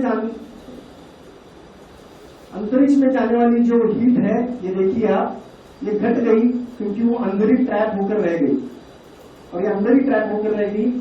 और इधर से तो सूरज लगातार नई नई रोशनी भेज रहा है, नई ऊर्जा आ रही है, समझ रहे हैं? ये तो आती रहने वाली हर सेकंड, ये और तापमान बढ़ती जाने वाला है। जब तक ये ग्रीन हाउस गैसेस का प्रमाण कम नहीं होता तब तक ये ट्रैप एनर्जी बढ़ती जाने वाली है। Let's understand the reasons behind the climate change. Excess greenhouse gases कौन है भाई इसके खिलाड़ी? तो कार्बन डाइऑक्साइड है, मीथेन है, नाइट्रस ऑक्साइड है, क्लोरोफ्लोरोकार्बन है, हाइड्रोफ्लोरोकार्बन है, वाटर वेपर है और ओजोन है और एक डेंजरस है सल्फर हेक्साफ्लोराइड। मैं बताता हूँ इसके बारे में। कार्बन डाइऑक्साइड के बारे में देखते हैं। ये हजारों साल वातावरण में रह सकता है अगर ये पेड़ों से या ग्रीन मैटर से अगर एब्सॉर्ब नहीं होता है तो ये हजारों साल वो ऊष्मा जो है वो ट्रैप करता रहेगा। समझ रहे हैं आप? 2017 का रिपोर्ट है वर्ल्ड मेट्रोलॉजिकल ऑर्गेनाइजेशन का कि अब ग्लोबल वार्मिंग इरिवर्सिबल हो गया, यानी तापमान अब बढ़ते ही जाएगा। पिछले 6.5 लाख सालों में जितना कार्बन डाइऑक्साइड नहीं था हवा में, उतना अभी हमने छोड़ा है पिछले 200-250 सालों में। अभी 1 साल का हम देखते हैं फिगर्स, कितना हम कार्बन डाइऑक्साइड छोड़ रहे हैं। 1000 करोड़ टन हमने छोड़ा 2009 साल में। उसके पहले कितना छोड़ा छोड़ दीजिए, उसके बाद कितना वो भी छोड़ दीजिए, सिर्फ 1 साल का देखिए। उसमें से 400 करोड़ टन जो है हमने एब्सॉर्ब कर लिया पेड़ों ने और समुद्र के ग्रीन मैटर ने। हालांकि समुद्र का ग्रीन मैटर जो है वो ज्यादा एब्सॉर्ब करता है ना। तो 400 करोड़ टन एब्सॉर्ब हो गया, बचा कितना? ये अनएब्सॉर्ब CO2 अब अगले सैकड़ों साल वातावरण गर्म करता रहेगा। तो क्या करना चाहिए हमने? तो हमने ये 600 करोड़ टन हटाना चाहिए कि नहीं हटाना चाहिए? पहले तो जो 1000 छोड़ रहे वो बंद करना चाहिए और जो ऑलरेडी 600 हमने एक्सेसिव है वो हमने हटाना चाहिए। तो हमारे सारे एफर्ट्स इस दिशा में होने चाहिए, बराबर है? तो देखते हैं 2009 में क्या हुआ, तो 2010 में क्या हुआ होगा, 11 में क्या हुआ होगा। ये 1000 टन है वो कम होना चाहिए, आया ना? 11, 12, 13, 14, 15, 16, 17, 18 को देखते हैं। 18 की फिगर देखते 9 साल बाद कम हो गया, कितना हो गया? 4 गुना लगभग ज्यादा हो गया। अब बीच के 9 सालों में हमने करोड़ों पेड़ हर साल काटे हैं, वाइल्ड फायर में जल गए, फिर भी हम पकड़ते कि 400 टन एब्सॉर्ब हो गया भाई, क्योंकि एक्चुअल फिगर्स नहीं हमारे पास। 2009 की फिगर है, इसलिए 2018 को पकड़ के चलते 400 टन एब्सॉर्ब हो गया। तो बचा कितना? ये नया हमने और वातावरण में छोड़, इसमें 2 साल की फिगर्स हम बता रहे हैं। तो दोस्तों अब आपको समझ में आ रहा होगा क्यों ये एक्सपोनेंशियल रेट में ये आपदाओं की संख्या बढ़ती जाएगी, कैलेमिटीज बढ़ती जाएगी। अभी कि अभी इस पर हमने सारी गाड़ियां रोक दी, सारे कारखाने बंद कर दी, सारी इलेक्ट्रिसिटी जनरेशन जो कोयले से हो रहा है वो सारा हमने बंद कर दिया, फिर भी हमको एक्सेस कार्बन डाइऑक्साइड जो आज वातावरण में है वो हटाने के लिए अगले 100 से 125 साल लगेंगे। तो हमें तुरंत बंद करना चाहिए कि नहीं करना चाहिए? आया ना? तो ऐसे आगे दूसरे प्लेयर्स के बारे में देखते हैं। मीथेन जो है ये कार्बन डाइऑक्साइड से 23 गुना ज्यादा पोटेंट है, ज्यादा हार्मफुल है। इसका लाइफ है 12 साल है, एटमॉस्फेरिक लाइफ। नाइट्रस ऑक्साइड से ये सारे गाड़ियों से निकलता है, 300 टाइम्स हार्मफुल है कार्बन डाइऑक्साइड से। क्लोरोफ्लोरोकार्बन्स ये एसी में यूज हुआ करता था, जिसके कारण ओजोन लेयर में होल हो गया था। ये 10,000 टाइम्स हार्मफुल है। इसका प्रमाण अब कम होते जा रहा है, लेकिन 2050 तक ये जीरो होने की संभावना है। हेक्साफ्लोरोकार्बन्स ये 1430 गुना हार्मफुल है, और सल्फर हेक्साफ्लोरान ये 24,500 गुना हार्मफुल है। और ये स्विच गियर्स में यूज होता है। जो स्विच गियर्स इलेक्ट्रिकल इक्विपमेंट्स में यूज होते हैं, यानी आप अभी बोलोगे कि सोलर बढ़ाओ, तो सोलर बढ़ाओगे तो ये स्विच गियर भी लगने वाले हैं। यानी वापस हम नए सॉल्यूशंस में नए बड़े प्रॉब्लम्स नए तैयार करते हैं। समझ रहे हैं? तो ये फ्यूचर का प्रॉब्लम नहीं है, जैसे कि सारे इंडस्ट्रियलिस्ट या सारे पॉलिसी मेकर जो है ये करना है 2050 तक हम करेंगे बोलते हैं, है ना? तो ये अभी का प्रॉब्लम है। ये एक स्लाइड अगर आपके समझ में आ गई तो सब समझ में आ गया। देखते हैं, मोर green house gas will keep on increasing the temperature. Green house gas बढ़ रहे हैं हर दिन, तो टेम्परेचर बढ़ेगा। टेम्परेचर बढ़ेगा तो क्या होगा?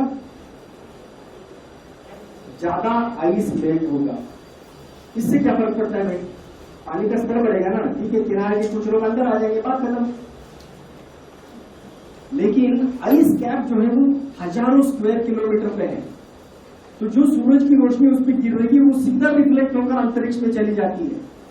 अब ये आइस कैप अगर घट रहा है तो रिफ्लेक्टिव सरफेस कम हो रहा है, समझ रहे?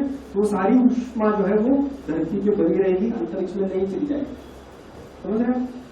तो ये रिफ्लेक्टिव सरफेस कम होगा तो वापिस टेम्परेचर बढ़ेगा, तो वापिस टेम्परेचर बढ़ेगा, तो वापिस आइस मेल्ट होगा, वापिस आइस मेल्ट होगा, तो वापिस टेम्परेचर बढ़ेगा, समझ रहे हैं?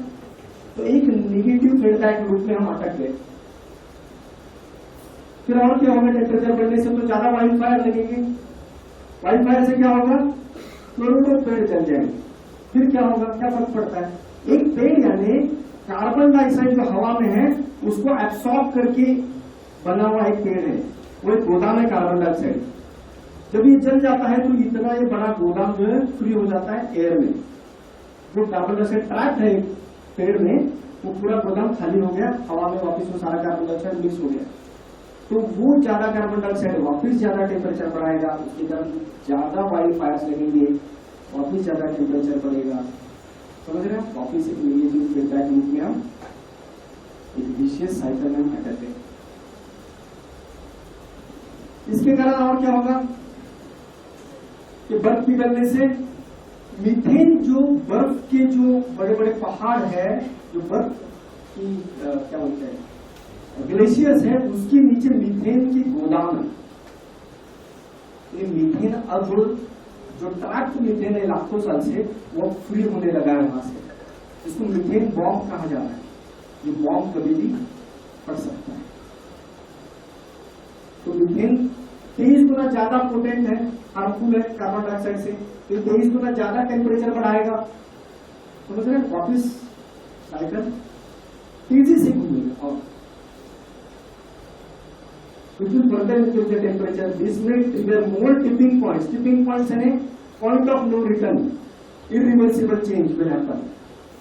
अभी 31 पॉइंट्स में से 18 पॉइंट हमने ऑलरेडी क्रॉस कर लिए हैं tipping points.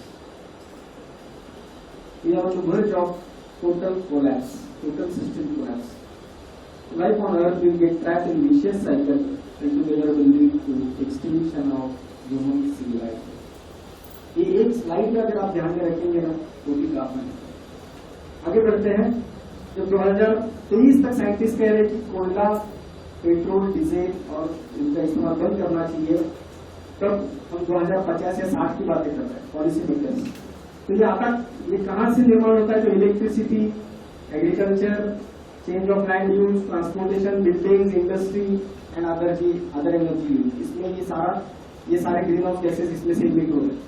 तो ये हमें ग्रीन हाउस गैसेस के कारण बढ़ रहा है ये तो पता चला, लेकिन इस ग्रीन हाउस गैस के पीछे के कारण ये अलग अलग इंडस्ट्री है, लेकिन ये अलग अलग इंडस्ट्री के पीछे का कारण क्या है, असली कारण क्या है, तो हम ये देखते हैं कि हमारे जीवन के इस मूवी के असली विलन कौन है। देखते हैं एक्सॉन मोबिल, ये एक पेट्रोलियम कंपनी है अमेरिका की। एक्सॉन अलग थी, मोबिल अलग थी, अब ये दोनों मिलकर और बड़ी जायंट कंपनी बन चुके हैं।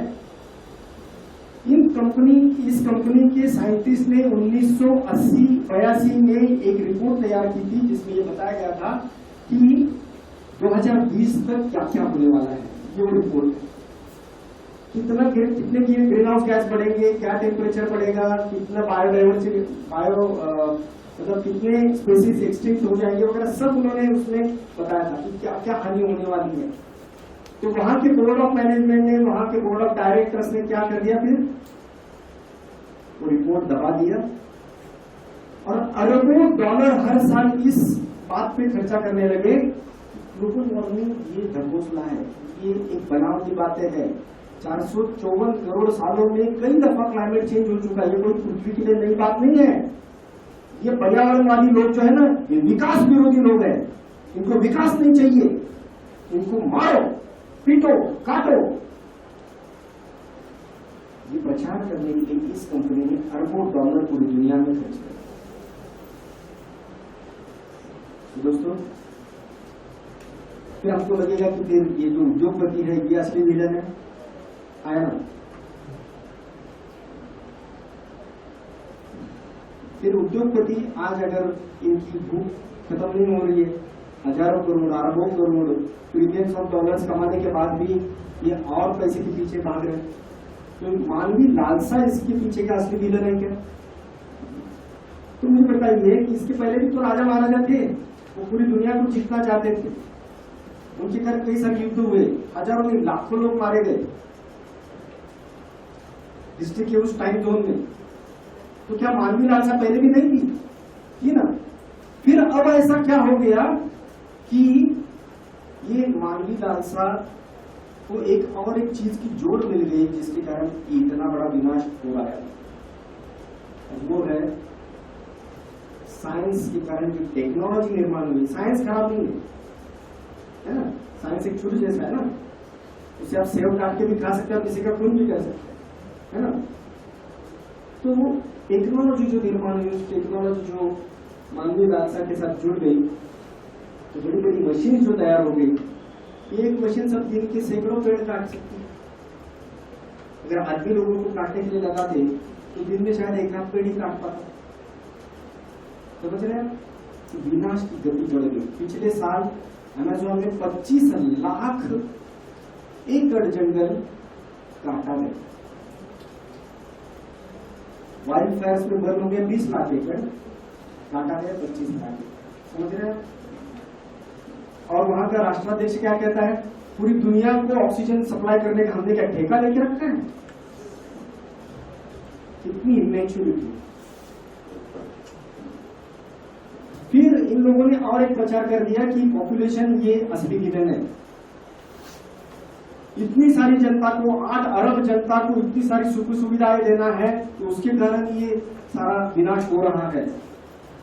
ये मैं क्यों बोल रहा हूं कि ये बनावटी बात है, क्योंकि अब ये लोक संख्या जो 2025 तक 10 से 11 अरब तक बढ़ने वाली है और फिर वो स्थिर हो जाएगी। उसके बाद शायद कम भी हो सकती है अगर सभी लोगों ने सही डिसीजन दिए तो। ये देखो, टॉप के 10 लोग जो है, 10% लोग जो है अमीर लोग, उनका ग्रीन हाउस गैस का इमिशन 50% है, और दुनिया की 400 करोड़ आबादी का इमिशन जो है वो सिर्फ 10% है।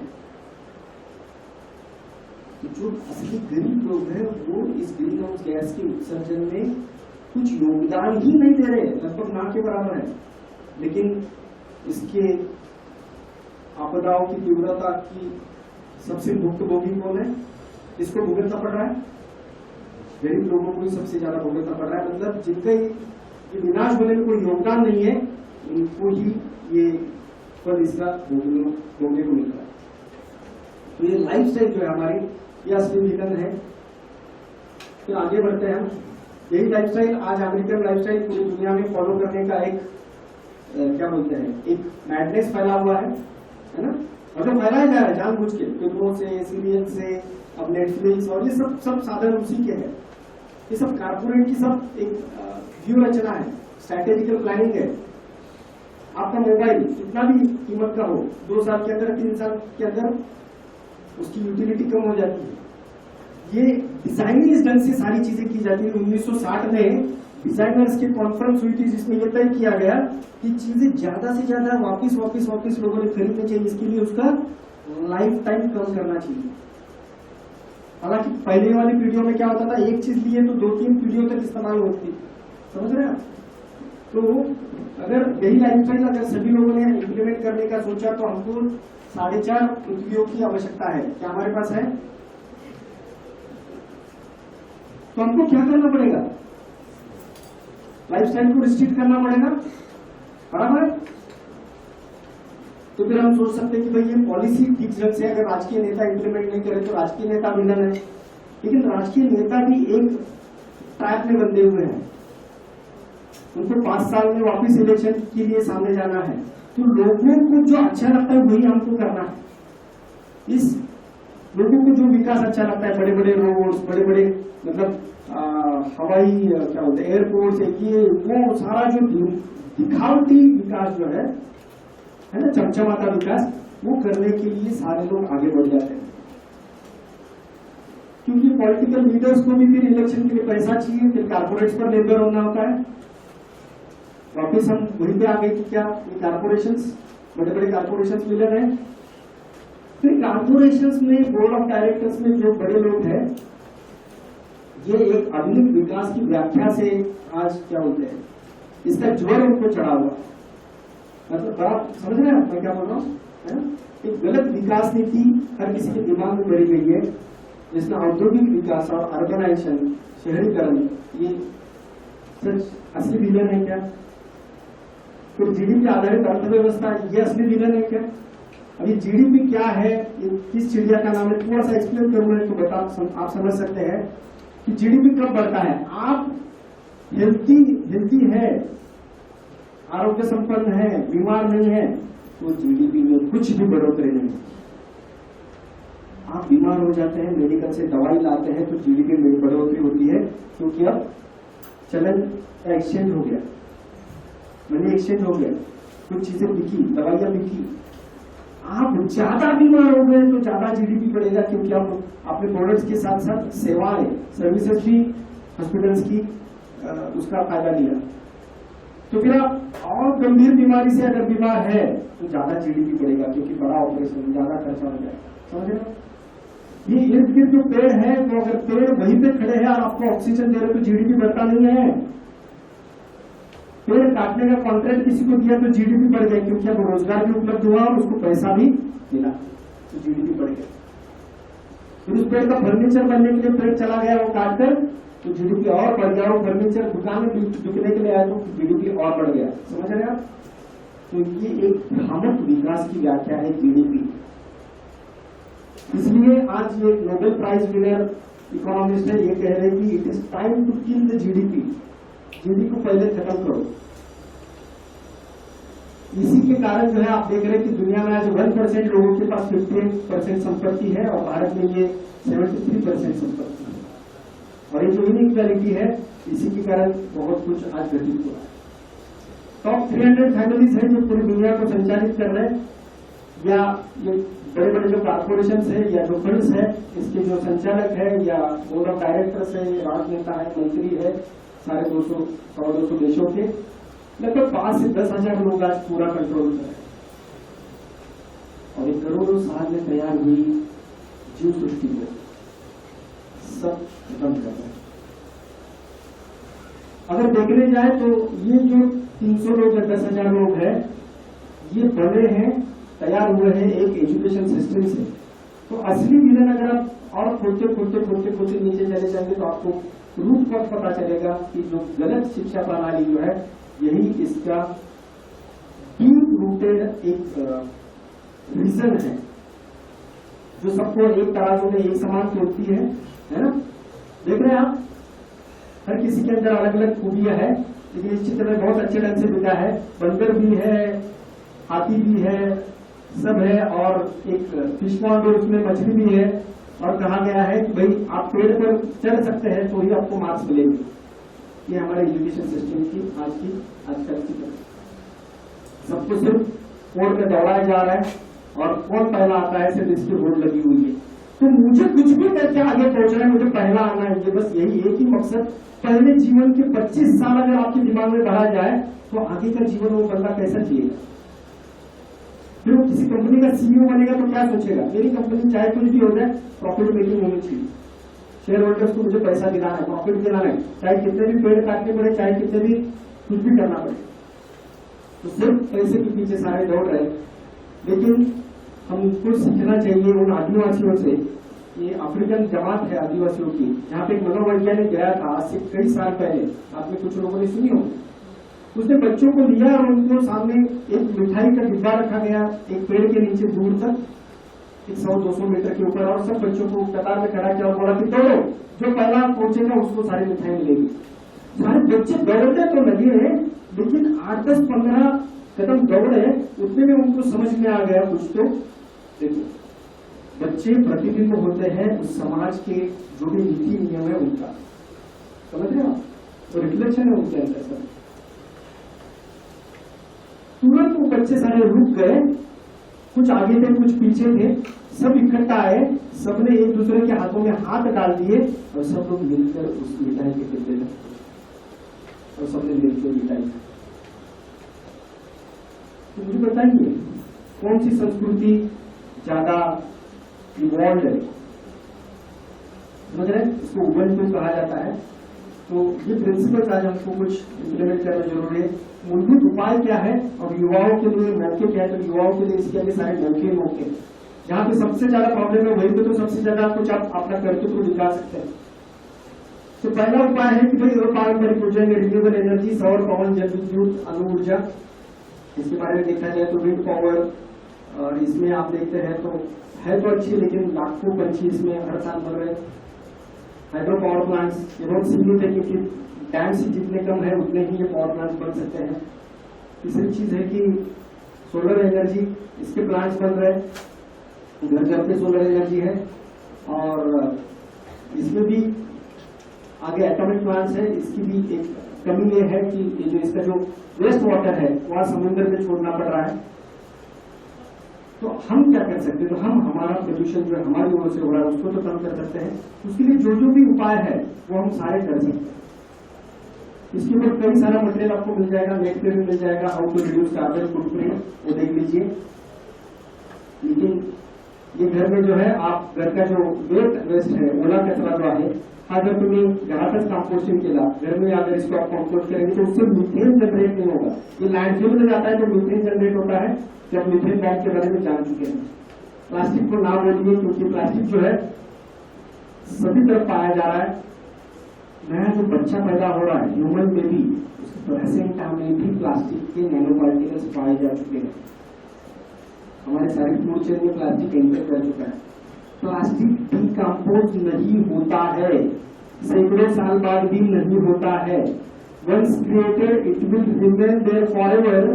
सिर्फ वो डिसइंटीग्रेट होगा, सिर्फ उसके नैनो पार्टिकल्स तैयार होंगे, नथिंग एल्स। वो नैनो पार्टिकल्स सारे फूड चेन में, हमारे सारे लाइफ में, सारे सेक्टर्स में एंटर हो जाएंगे। ये नैनो पार्टिकल्स सिर्फ इलेक्ट्रिसिटी से वाटर, रेन वाटर हार्वेस्टिंग, जितना वाटर हमारे एरिया में हो रहा है उसको सिर्फ आप बोर में छोड़ दीजिए, एक फिल्टर लगा के बोर में छोड़ दीजिए, इतना सिंपल काम है। तो उससे बहुत पर्यावरण की मदद होगी। फिर सिर्फ घूमने के लिए हम लोग गाड़ी निकल कर दौड़ना शुरू कर देते हैं, सिर्फ मन चाहते तो दोस्त के पास चले जाते हैं। मैं मत जाओ नहीं बोल रहा हूँ, लेकिन सिर्फ ऑप्टिमम यूज करिए, जितना ज्यादा हो सके उतनी साइकिल यूज करिए। ये तो पारंपरिक ऊर्जा है। टेक्नोलॉजी बचाएगी, इस भ्रम से जल्द निकलिए, क्योंकि टेक्नोलॉजी इतनी ज्यादा अभी तैयार नहीं हुई है कि हम इस संकट से बाहर आ सके। ये वैज्ञानिक खुद कह रहे हैं। तो जो दूसरा ऑप्शन है वो है कम से कम ऊर्जा वाली जीवन शैली। कम से कम ऊर्जा वाली जीवन शैली ये अमेरिका में ही पाई जा रही है। 3.5 लाख लोग हैं, अमीश कम्युनिटी से बोला जाता है, जिन्होंने शुरू से ही इनकार कर दिया है petrol, diesel, electricity, motor, everything, कोई भी चीज हम अपनाएंगे नहीं। फिर भी वो बहुत आनंदित जीवन जी रहे। बात समझ लीजिए, उन्होंने जानबूझकर एक्सेप्ट नहीं किया है और बहुत खुशी का जीवन जी रहे। हमारी भी पहले वाली पीढ़ियां थी, वो कोई कम सुखी नहीं थी, गरीबी थी, फिर भी सुखी थे, आनंदित थे, एक दूसरे के लिए, एक दूसरे के पास समय था। अभी सिर्फ दौड़ में भागे जा रहे, पता नहीं कहां जाना है और कब तक दौड़ना है। और ये सारी अमेरिका में पाया जाता है। ऐसा नहीं कि उनका एक शहर है वहां पे ये मेंटेन कर रहे हैं, पूरे अमेरिका में देखो फैले हुए हैं। तो it is possible to live with lesser energy. इस प्रकार की हमारी भारतीय आदर्श ग्राम व्यवस्था की सारी चीजें वही की वही बनती थी, तो बाहर से कुछ नहीं आता था। तो जितना आप लोकल यूज करोगे उतनी पर्यावरण को मदद होगी। आप ऑनलाइन जितना आप मंगाओगे वो देश की किसी दूसरे कोने से आएगा, नजदीक की दुकान से। आपके शहर में भी 5 किलोमीटर वाली दुकान है और आपके बगल वाली दुकान में बगल वाली दुकान से लेकर। ये यूनो कुछ डेवलपमेंट गोल्स रखे हुए, सस्टेनेबल डेवलपमेंट गोल्स, ये 17 प्रकार के गोल्स रखे हुए आते हैं। थोड़ा सा पास जाता हूं क्योंकि हमारे पास समय कम है। तो ये 17 प्रकार के गोल्स है, ये फॉलो करने के लिए सबको हमको एक्शंस लेनी है। और ये फॉलो करने के लिए दुनिया के कई सारे शहर है कि जो आज कारों को अपने शहर में बंदी लगा रहे, मतलब कार शहरों में नहीं चलेगी, ज्यादा से ज्यादा साइकिलें चलेगी। ये एम्स्टरडैम शहर है। ये डोनट मॉडल है, ब्रिटिश इकोनॉमिस्ट ने डेवलप किया है, कि जिनका कहना है कि cities should not only get developed but they should thrive. मतलब बहुत आनंदित शहर भी हो सकते हैं पर्यावरण पूरक रहकर भी। तो ये मॉडल है कि दुनिया के कई सारे शहर अभी इसको इम्प्लीमेंट कर रहे हैं। हम यूनिवर्सिटी के माध्यम से मैं आगे बताता हूँ। और एक इलाज है, हम इलाजों की तरफ हम आगे बढ़ चुके हैं। सेंट्रलाइज इकोनॉमी के बजाय डिसेंट्रलाइज इकोनॉमी, जैसे मैंने कहा कि जो चीज हमारे नजदीक बनती है वो ज्यादा इंपॉर्टेंट है। किसी कारपोरेट कंपनी की ज्यादा ब्रांडेड अगर कहीं दूर पड़ रही है तो उसको हम नकार देंगे, तो उतना हम पर्यावरण पूरक जी रहे। ये एक सोलर का मैंने प्लांट दिखाया था, उसी प्रकार से मैंने दिखाया था कि सोलर घर घर पे भी लगा सकते हैं। तो कहीं प्लांट में बनेगी ऊर्जा और आपके घर तक आएगी, उससे अच्छा कि आप सोलर पैनल आपके घर के ऊपर लगाइए, तो वहीं पे बनेगी वहीं पे मिलेगी। तो सारे घरों पे अगर सोलर ऊर्जा लगा पैनल्स लगेंगे, सूरज से 1 घंटे में इतनी ऊर्जा आती है पृथ्वी पर कि जो पूरी मानवता को साल भर लगती है। उतनी ऊर्जा सिर्फ 1 घंटे में सूरज हमको सप्लाई करता है, फिर तो उसको हमने ट्रैप करना जरूरी है। इसलिए ये IIT पवई के प्रोफेसर है, प्रोफेसर चेतन सोलंकी, ये 11 साल के लिए अपने घर से बाहर निकल चुके हैं। ये 2031 में अपने घर जाएंगे। एक गाड़ी उन्होंने बना ली है और उस गाड़ी में ही रहने की व्यवस्था है। बीवी और बच्चों को कभी याद आई तो वो आए और रहे, निकल गए वापस। ये पूरे भारत भ्रमण के लिए निकले हैं। समझ रहे आप? लीनियर इकोनॉमी, खदानों से चीजें निकाली जा रही है, वस्तुएं बनाई जा रही है, आप तक पहुंचाई जा रही है, वापस आप कूड़े कचरे में फेंक दे रहे हैं। ये लीनियर इकोनॉमी होगी। इसको रिप्लेस करना होगा सर्कुलर इकोनॉमी से। चीजें बन रही है, यूज हो रही है, रीयूज हो रही है, रीमेक हो रही है, रिसाइकल हो रही है, वापस इस्तेमाल हो रही है। समझ रहे हैं आप? ये जितना आप करेंगे, पुराने समय में बड़े भाई का शर्ट हम पहनते थे, बड़े भाई की किताबें हम इस्तेमाल करते थे, बराबर है? या आप अगर शूज या चप्पल, हमारा अदर शूज दुकान है राजारामपुरी में, तो मैं फिर भी कहता हूं कि अगर आप पुराना शूज और चप्पल रिपेयर करके इस्तेमाल करते हैं तो आपके बारे में मुझे ज्यादा आत्मीयता होगी नया खरीदने की वजह। समझ रहे? क्योंकि ये अगर छोटी छोटी स्टेप्स हम अगर इस्तेमाल करेंगे तभी हम पर्यावरण पूरक जी रहे, नहीं तो नहीं। आहार, जितना वेजिटेरियन आहार होगा उतना पर्यावरण पूरक है, जितना नॉनवेज आहार होगा उतना पर्यावरण के खिलाफ है। आगे हम देखते हैं। ये देखिए, ये अमेजोन का नीचे का चित्र है, जो पुराना चित्र है, असली चित्र है। और वहीं पे अभी सारे कैटल्स जो है वो ग्रेज करने के लिए देखिए उसको पूरा जंगलों को उजाड़ा जा रहा है। 13-14 करोड़ से ज्यादा एकड़ जंगल जो है सिर्फ एनिमल फार्मिंग के लिए खत्म किया गया है अमेजोन का। ह्यूमन पॉपुलेशन 8 अरब है और ह्यूमन को जो खाना लगता है वो 56 करोड़ एनिमल्स को हम हर साल काट के खाना, अगले कुछ साल हमको छोड़ना होगा। अभी परिस्थिति क्या है कि सिर्फ 1% जनता जागरूक है, 99% को हमको जागरूक करना है। इसलिए ये 20% का रूल मैं फॉलो करता हूँ कि हमारे 20% ऊर्जा हम उन चीजों पे लगाए कि हमारा कार्बन फुटप्रिंट कम करे, लेकिन हमारे 80% ऊर्जा हम उस पर लगाए कि हम औरों को जागरूक करें। क्यों? क्योंकि अगर हमारे घर को आग लगी है और हम अकेला घर जग रहे हैं, बाकी 10 लोग अगर सोए हुए हैं, तो हम पहला काम क्या करेंगे? आग बुझाने का करेंगे या 10 लोगों को उठाने का करेंगे? 10 लोगों को उठाने का करेंगे। सिंपल वही कॉमन सेंस है। तो हमको जन जागृति की गति से बढ़ानी होगी।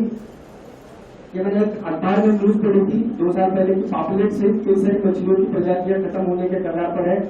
मैं नॉनवेज में सिर्फ पापलेट और सुरमई ही खाना था, वो भी मैंने बंद कर दिया, दूध भी बंद कर दिया, राइस भी कम खा, क्योंकि राइस का प्लांटेशन जब होता है तो वहां पे मीथेन जनरेट होता है, क्योंकि पानी वहां पे पानी स्टैग्नेशन के कारण। वेगन डाइट की तरफ चलिए कुछ साल तक, जब तक हम रिकवर पास ना कर ले। सीमेंट प्रोडक्शन जो है उससे अच्छा एनवायरमेंटल इको फ्रेंडली घर बनाने चाहिए। कई सारे आर्किटेक्ट अब इस प्रकार के घर बना रहे हैं। ये पुणे में बना हुआ घर है, ये आर्किटेक्ट को जोड़ी है जिन्होंने ये बनाया। ट्रैवलिंग बस 4% रोड की जगह खा लेती है, लेकिन 61% जनता को ट्रैवल कराती है। टैक्सी या रिक्शा जो है 12%, ये मुंबई के फिगर्स है, 12% जगह खाती है रोड की, और प्रवासी 32% प्रवासियों को लेके जाती है।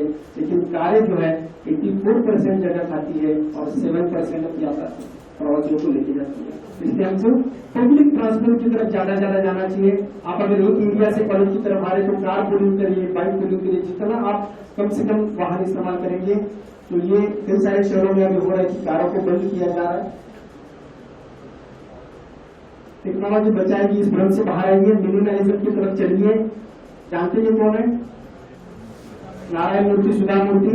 अभी भी छोटे फ्लैट में रहते हैं, बहुत सादगी भरा जीवन जीते हैं। आओ अपने सपनों का जहां निर्माण करें। पूरे सिस्टम की बदलाव की आवश्यकता है। फिर मैंने गुड न्यूज बताई थी कि हमारे पास कुछ वक्त है, और दूसरी बताई थी कि बच्चों के आंदोलन से आज पूरी दुनिया में जागरूकता छा रही है बड़े तेजी से। इसलिए उस लड़की को, ग्रेटा थनबर्ग को, नोबेल प्राइज भी दिया जा सकता है, उसकी चर्चा हो रही है। तो तीसरा नियम क्या है? तीसरा नियम यह है कि सिर्फ 3.5% लोग अगर जग जाते हैं और इस जन आंदोलन में उतरते हैं रास्ते पे, तो सारी सिस्टम हम बदल के रख सकते हैं। हमको 100% जनता को जागरूक करने की आवश्यकता नहीं है। तो हमारा काम देखो कितना कम हो गया। तो ये इसके डिटेल में आप नहीं जाता, लेकिन इतना समझ लीजिए कि सिर्फ 3.5% जनता को जागरूक करने की आवश्यकता है। ये बड़े अध्ययन के बाद ये आंकड़ा निकला हुआ है। तो भारत के सिर्फ 6 करोड़ और दुनिया की सिर्फ 30 करोड़ आबादी को हमको जागरूक करना है। इतना छोटा सा काम है, और एक लड़की अगर इतना बड़ा काम कर सकती है, तो आप सब अगर एक मुट्ठी बन जाते हैं तो बहुत कुछ कर सकते हैं। जन जागरण या जन आंदोलन, क्या ये जन जागरण या जन आंदोलन सरकार के खिलाफ है? तो बिल्कुल भी नहीं। प्लास्टिक के प्रति पिछले 10-15 सालों में जन जागृति हुई, तो फिर सरकार प्लास्टिक के विरोध में कानून पास कर रही है। समझ रहे? सरकार कभी भी कठोर निर्णय नहीं ले पाती, क्योंकि मैंने जैसे कहा कि वो एक ट्रैप में आके उनको 5 साल बाद जीत कर आना है। तो जब सफिशिएंट जन जागृति हो जाती है, तब सरकार उसके प्रति निर्णय ले सकती है। तो जब हम जन जागृति कर रहे हैं, तो सरकार को कठोर निर्णय लेने के लिए हम मदद कर रहे हैं, जन जागृति कर रहे हैं। समझ रहे हैं? इसलिए ये यूथ मूवमेंट जो है पूरी दुनिया भर में छाए हुए, एक्सटिंक्शन रिबेलियन हो, फ्राइडेज फॉर फ्यूचर हो, या ये अल गोर है, यूनाइटेड नेशंस के ex president, Nobel prize winner, climate reality project है। इनका कोर्स ऑनलाइन आपको फ्री में मिलता है। ये कोर्स आप कर लीजिए, सिर्फ 7 दिन का होता है। ये कई सारे ऑर्गेनाइजेशंस काम कर रहे हैं, पानी फाउंडेशन हो, नाम हो, सह्याद्री देवराई हो, अलग अलग एक्टर, फिल्म एक्ट्रेस इसमें अभी उतरे हुए, सब आप जान रहे हैं। और सिर्फ आपको फिल्म एक्टर होने की आवश्यकता नहीं है, एक आम आदमी है, लेकिन पिछले 8-10 सालों में इसमें कई राज्यों में सिर्फ प्लास्टिक के खिलाफ आंदोलन छेड़ा हुआ है। तो ये यमराज बन के बच्चों को सिखा रहे हैं कि प्लास्टिक एक नया राक्षस है, असुर है। ये अरुण देशपांडे जी है कि जो नया लाइफ कैसा हो सकता है, इसका एक मॉडल खड़ा कर रहे हैं, सोलापुर में खड़ा कर चुके हैं। ये प्रोफेसर जीडी अग्रवाल जो है गंगा के लिए इन्होंने अपना बलिदान भी कर दिया। 2 साल पहले इनकी मौत हो गई क्योंकि इनका जो अनशन चल रहा था तो इनके सारे पॉइंट सरकार ने एक्सेप्ट नहीं किए तो फिर इनकी मौत हो गई। देखो ये सरकार ये जो भी है ना, ये पॉलिसी मेकर्स, ये जो है सिस्टम जो ये जब तक आम जनता सपोर्ट नहीं करेगी तब तक नहीं मिलेगी, ये बात समझ लो। तो हम ऐसे कितने बलि देंगे? तो हम अगर सिर्फ इनको थोड़ा सपोर्ट करते हैं तो ये जो बड़े बड़े बुजुर्ग और ज्ञानी वाइज पीपल है इनकी चीजें इम्प्लीमेंट होगी तो हमारा ही भविष्य सिक्योर होगा। राजेंद्र सिंह जी है, ये सारे देश भर के सारे पर्यावरण या सारे सामाजिक संगठनों का एक समन्वय कर रहे हैं, इकट्ठा करें सबको ताकि सबकी ताकत बढ़ सके। तो सत्य स्थिति जो है कि 1% जनता जागृत है, 99% सोई हुई है, तो हमको जगाना इनको जरूरी है। और किस तरफ लेके जाना है? तो जीडीपी के बजाय जीएनएच है ना, ग्रॉस नेशनल हैप्पीनेस इंडेक्स, ये भूटान ने आज करके दिखाया है। ये क्यूबा ने भी अमेरिका के नजदीक रहकर भी अपना एक अलग मॉडल डेवलप किया है। न्यूजीलैंड में जैसे मैंने कहा जेसिका अर्डर्न वहां की प्राइम मिनिस्टर है, उन्होंने जीडीपी विरहित अर्थसंकल्प को पिछले 2 सालों से बजट में डिक्लेयर किया। एक महिला पंतप्रधान है। यहाँ पे मैं खास बात कहना चाह रहा हूँ, यहाँ पे कितनी लड़कियां हैं? हाथ ऊपर करिए जरा, कितना परसेंट है? 50% है? थोड़ा हाथ ऊपर करिए थोड़ा, तो हमारे मोर देन 50% लग रही है। Thank you. मुझे एक सवाल का जवाब दीजिए सारे लोग, जो बच्चे वो भी दीजिए और जो लड़कियां वो भी दीजिए। पिछले 270 सालों में ये जो विनाश हुआ है और ये जो ग्लोबलाइजेशन के बाद ये विनाश की गति बहुत ज्यादा बढ़ गई है, तो अगर लगभग सारे पुरुषों ने डिसीजन लिए हुए पिछले 270 सालों में, मैक्सिमम डिसीजन, क्या अगर महिलाएं इसमें शामिल होती, क्या अगर महिलाएं पुरुषों के बदले अगर महिलाएं डिसीजन लेने वाली होती तो क्या ये विनाश होता? एग्जॉन मोबिल का जो 40 साल पहले रिपोर्ट आया, वो रिपोर्ट साइंटिस्ट का रिपोर्ट जिस बोर्ड ऑफ डायरेक्टर ने सुना, अगर वो महिलाएं होती तो क्या आज की इतनी बुरी हालत होती? इतनी सिंपल बात को समझ लीजिए। इसलिए मैं लिटरली वापस एक बार कहना चाहूंगा कि आदिशक्ति जिसने जन्म दिया उसी ने आप वापस खड़ा होने की आवश्यकता है। आप ये कमान संभालो, ये पुरुषों से नहीं होने वाला। लिटरली बोल रहा हूं, मतलब मैं खुद पुरुष होकर भी बोल रहा हूं। और आपकी तालियों के लिए नहीं बोल रहा हूं। ये देखिए, ये एक महिला पंतप्रधान है जिसने ये करने का साहस दिखाया है। जीडीपी के विरोध में जाना है, सारे इंडस्ट्रियलिस्ट के विरोध में जाना, समझ रहे आप? वो साहस कर, असली साहसी पंतप्रधान ये है। तो ये आज इनको सारी दुनिया ने फॉलो करना जरूरी है। तो हम एवरीडेज फॉर फ्यूचर, जो हमारा एक छोटा सा पर्यावरणवादी संगठन है कोल्हापुर में, वो हम कई सारे स्कूल्स में, कॉलेजेस में हमने ह्यूमन चेन बनाई, हमने वीडियो दिखाए इसके एनवायरमेंट के, हमने रैलीज निकाली, हमने पर्यावरण खेल अलग अलग स्कूल्स में शुरू किए। फिर लॉकडाउन के कारण सब बंद हो गया। हमने एनवायरमेंटल इमरजेंसी स्टेट ने डिक्लेयर करनी चाहिए, देश ने डिक्लेयर करनी चाहिए, इसलिए मुख्यमंत्री और प्रधानमंत्री के लिए भी लेटर भेजे चिल्ड्रंस डे को। फिर हम हर हफ्ते, हर फ्राइडेज को 1-1.5 घंटा जन जागृति के लिए शहर के अलग अलग चौराहे पर खड़े रहकर ये काम कर रहे थे। फिर लॉकडाउन लगा और फिर सब खत्म हो गया।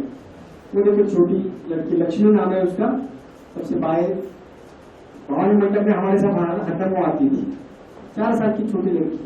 देखो उसकी प्यारी मुस्कान सब देख रहे हैं। तो उसको पता है कि उसके भविष्य में आगे क्या है? क्या उसमें उसका कोई दोष है? ये हर फ्राइडे हमारे साथ आती थी क्योंकि भवानी मंडप में जो अलग अलग गाड़ियां है ना, तो खाने की गाड़ी जो चलाते थे उनकी छोटी बेटी है। हम जाते थे तुरंत उनके साथ हमारे पास आते थे और बोर्ड लेके हाथ में खड़े रहते। हम ये एक रेडॉप्ट ऐप है, ये डाउनलोड कर लीजिए, RIDOFT। जो सूखा कचरा है वो कलेक्शन के लिए हम ये एक बड़ा ड्राइव शुरू कर रहे हैं। पहले 2 वार्ड्स में शुरू कर रहे हैं, फिर धीरे धीरे पूरे कोल्हापुर में वो शुरू हो जाएगा। कोल्हापुर शहर कार्बन न्यूट्रल करना, इसके लिए हमने मीटिंग ली थी। फिर कोल्हापुर के कमिश्नर है, उनके साथ इसका शुरुआत भी हमने की। फिर लॉकडाउन हुआ और फिर सब काम रुक गया। अब हम शिवाजी यूनिवर्सिटी के साथ पालक मंत्री जी को मिलने वाले हैं और फिर उन्होंने क्या बोलते हैं प्राथमिक स्वरूप में इसको मंजूरी दी है और फिर अभी उसका लॉन्चिंग भी हो जाएगा, ये इसकी अनाउंसमेंट भी हो जाएगी शिवाजी यूनिवर्सिटी के साथ। और फिर अभी हाल ही में 26 तारीख को बिंदु चौक में अभी ये प्रोग्राम हमने दिया, जहाँ पे छोटे छोटे बच्चे जो है उन्होंने जो स्पीच किया, जल्दी उसका वीडियो आपको मैं मैडम को भेज दूंगा, आपको मिल जाएगा आज या कल में। तो छोटे छोटे बच्चों ने क्या बोला है वो आप खुद सुन लीजिए। व्यवस्था बदल हाथ चुका है, अप्रूव द सिस्टम। अभी जो प्रेजेंट सिस्टम है, इन नए सिस्टम को एक्सेप्ट नहीं कर रही है, तो इसको बदलना ही पड़ेगा। इस प्रकार से अगर ये मैसेज छोटे बच्चे अगर पूरी दुनिया भर में दे रहे हैं, 24 और 26 सितंबर को पिछले संडे को पूरी दुनिया भर में ये जन जागृति हुई इन बच्चों के माध्यम से। और ये बात छोटे बच्चों को समझ में आ रही तो बड़ों को कब आएगी। Climate crisis is the health crisis. आप ही में से कुछ बच्चों को मैं आह्वान करता हूं कि आप थोड़ा सा आगे आइए और इस टॉपिक के ऊपर एक अलग सा प्रेजेंटेशन बनाइए, अलग सा 45 मिनट का प्रेजेंटेशन सिर्फ इस एक पॉइंट के ऊपर हो सकता है। Climate crisis is the health crisis. इसके कई सारे डायमेंशन जो है वो आप इसमें ले सकते हैं, क्योंकि 77 हेल्थ ऑर्गेनाइजेशन ने कोरोना से पहले 6 महीने ये डिक्लेरेशन कर दिया। बात को समझिए, तब कोरोना की कोई आहट भी नहीं। ये यमुना रिवर है, लॉकडाउन के बाद देखो पहले क्या थी, वो रिवर है, पहचान में भी नहीं आता। मतलब अगर हमने प्रॉपर एक्शंस लिए तो कितना भी बड़ा बदलाव संभव है। सारे जानवर भी रास्ते पे आ चुके थे, ये देखो ऊपर का चित्र और नीचे का चित्र, ये सारा साफ सुथरा हो सकता है। सारी सूरत हम धरती की बदल सकते हैं अगर हम सब मिलकर एक मुट्ठी होकर आगे बढ़े। ये 3 लहर को हमने समझी थी, क्लाइमेट चेंज, उसके बाद अगली बड़ी लहर है बायोडाइवर्सिटी लॉस, कोलैप्स, और उसके पीछे और एक बड़ी लहर आ सकती है वॉर। आज ऑलरेडी यमन जैसे देश में पानी के लिए हर साल 4000 से ज्यादा मौतें होती। पानी के लिए जो झगड़े होते हैं उसमें 4000 से ज्यादा मौतें होती। एक दुनिया में और एक देश है जहाँ पे पानी और क्या बोलते हैं भोजन के लिए भी एक दूसरे के खून हुए अभी एक बड़ी कैलेमिटी के बाद। ये वक्त ज्यादा दूर नहीं है बात को सुनिए दोस्तों। एक टेक्निक है EFT, इमोशनल फ्रीडम टेक्निक। ये सारा देखने के बाद 1-1.5 घंटा अगर आपके मन में भय निर्माण हुआ है, एक शॉक, एक पैनिकनेस निर्माण हुआ है, एक एंजाइटी अगर निर्माण हुई है, वो नेचुरल है। ये रिलीज कैसे करना है हमारे इस सिस्टम से, इसका एक टेक्निक है, मेरिडियन बेस्ड टेक्निक है, एक्यूप्रेशर बेस्ड टेक्निक है। सिर्फ 8 पॉइंट है। इन पॉइंट्स को टैप करते हुए अगर आप एक स्टेटमेंट खुद के साथ बात कर लेते हैं, बोल लेते हैं, तो ये सारी फियर, एंजाइटी सारा रिलीज कर सकते हैं। क्योंकि अंदर जो होगा वही हम जीवन में अट्रैक्ट करेंगे। अंदर फियर होगा तो और फियरफुल घटनाओं को हम अट्रैक्ट करेंगे। तो चाहे आपका एग्जाम का फियर हो या कोई भी फियर हो, आप निकाल सकते हैं। तो ये टेक्निक आप इसको आप नेट पे डालिए, यूट्यूब पे इसके कई सारे वीडियोज आपको मिलेंगे। प्रदीप पवार जो कोल्हापुर के है, ये देश के सबसे बड़े ट्रेनर है इसके, और मीनल साठे पूना की, ये दोनों इसके टॉप ट्रेनर है। तो इसकी वीडियोज आपको मिल जाएंगे, रेडीमेड वीडियोज भी मिल जाएंगे। तो सिर्फ वो आप 10-15 मिनट कर लेते हैं, टैपिंग कर लेते हैं। 8 पॉइंट्स है, 8 पॉइंट्स पे टैपिंग कर लेते हैं तो सारे negative fears, negative limiting beliefs भी आप निकाल सकते हैं और खुद के जीवन को एक नए लेवल तक लेके जा सकते हैं। तो ये जरूर करिए, क्योंकि मैं जानता हूँ आज का हर दिन हमारा जो है हमको आनंदित रहना है, कभी हम और आनंदित परिस्थितियों को निर्माण कर सकेंगे। इसलिए मैंने तो मेरे कुछ टारगेट्स ड्रीम्स बनाए हुए हैं। हम जो ऑर्गेनिक का काम कर रहे हैं वो पूरे देश भर में हमको अगले 5 साल में पूरे देश को ऑर्गेनिक बनाना है। ये 3.5% जनता को रास्ते पे लाना है, जन आंदोलन खड़ा करना है। और डोनट मॉडल के तहत सारे गांव और सारे शहर जो है उस मॉडल को इम्प्लीमेंट करते हुए पर्यावरण पूरक विकास की ओर निकल पड़े। ये एक ड्रीम मैं हर दिन सवेरे शाम देखता हूँ, और हो सकता है कि वो आपको साकार करना ही होगा। कोई हमारे पास ऑप्शंस नहीं है। आपके घर में छोटे बच्चे हैं? आपके बच्चे, ऐसा नहीं पूछा मैंने, इतने गंभीर क्यों हो रहे हैं? आपके घर में अड़ोस पड़ोस में रिश्तेदारी में बच्चे हैं कि नहीं है? उनकी सूरत के सामने ला सकते हैं, आंखों के सामने। तो आपको आगे चल के पूछेंगे कि जब वक्त था कुछ रिपेयर करने का, तब आपने क्यों नहीं, तो आप क्या कर रहे थे? तो अब क्या जवाब देंगे? मैं फेसबुक के रील्स देख रहा था, मैं टिकटॉक के वीडियोस देख रहा था, क्या टिकटॉक के वीडियोस बना रहा था, ये जवाब देंगे? हेलो, क्या खुद के बच्चों की तरफ चले गए क्या? ये बच्चे पूछेंगे आपको आने वाले 5-10 सालों में। मैं साइबर कॉलेज में था, मेरा ये लेक्चर होने के बाद कुछ बच्चों ने आके, एक लड़की ने आके मुझे पूछा कि आज हमारे ऊपर ये नौबत आई है तो आप क्या कर रहे थे? मैंने उसको सीधा बोल दिया कि बेटिया सॉरी, ये हमारे कारण हुआ है, हम जानते हैं, लेकिन आप ही की जैसे हम थे जब ये ग्लोबलाइजेशन हो चुका था। मेरा 94 का पास आउट है इंजीनियरिंग का, और तब हमको पता ही नहीं चला कि ऐसा कुछ हमारे नजरों के पीछे हो रहा है। सब लोग अपना अपना करियर संवारने में लगे हुए थे, और अचानक नींद खुली तो देखा तो 200 प्रजातियां हर दिन खत्म हो रही है, और फिर हमारी नींद जुड़ गई और फिर हम दिन रात इसके पीछे लगे हुए। तो दोस्तों, अभी भी वक्त है, मिलकर अगर इकट्ठा होते हैं तो ये सारा बदल सकते हैं। तो आप क्या कर सकते हैं? तो आप अपने शहर में ये एनवायरमेंटल अलग अलग ऑर्गेनाइजेशन से उसमें शामिल हो सकते हैं। आप अलग अलग वीडियो इसके लिए बना सकते हैं, सोशल मीडिया अभियान चला सकते हैं। मतलब हमने जो वीडियो बनाया वो सिर्फ आप सब सर्कुलेट भी कर सकते हैं, वो भी एक काम है। फिर अलग अलग इस प्रकार के कार्यक्रम का आयोजन कर सकते हैं, वित्तीय सहायता कर सकते हैं, ताकि हम अलग अलग प्रोफेशनल वीडियोस भी बना सकें और अपने शहर को कार्बन न्यूट्रल बनाने की दिशा में आप पहल करें। ये फोटो देखने के बाद जो महाराज जी ने, उनको अगर आधी रात को 2 बजे भी उठाया और जय शिवाजी कहा तो मुंह से क्या निकल आता है? सॉरी, जय भवानी कहा तो क्या निकल आता है?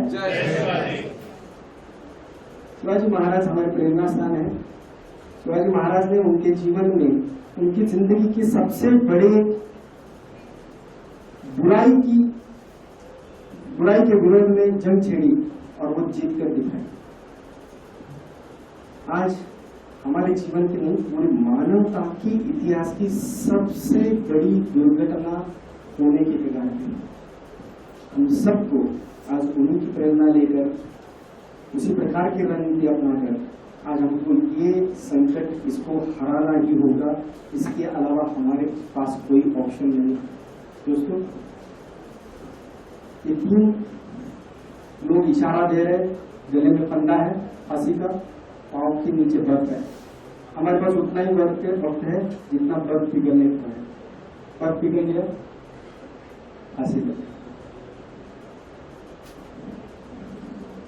11 साल की बच्ची ने बनाया हुआ पोस्टर है ग्रेटा थनबर्ग का, और उसका मैसेज बहुत प्यारा है, let's get to connected to health. इतने हम एक मुट्ठी हो जाए, इतने हम संगठित हो जाए कि हम फेल हो ही नहीं सकते। तो दोस्तों, इसी बात के साथ धन्यवाद।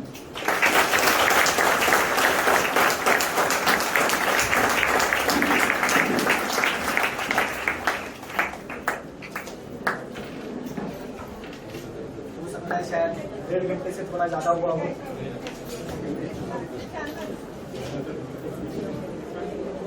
Thank you sir.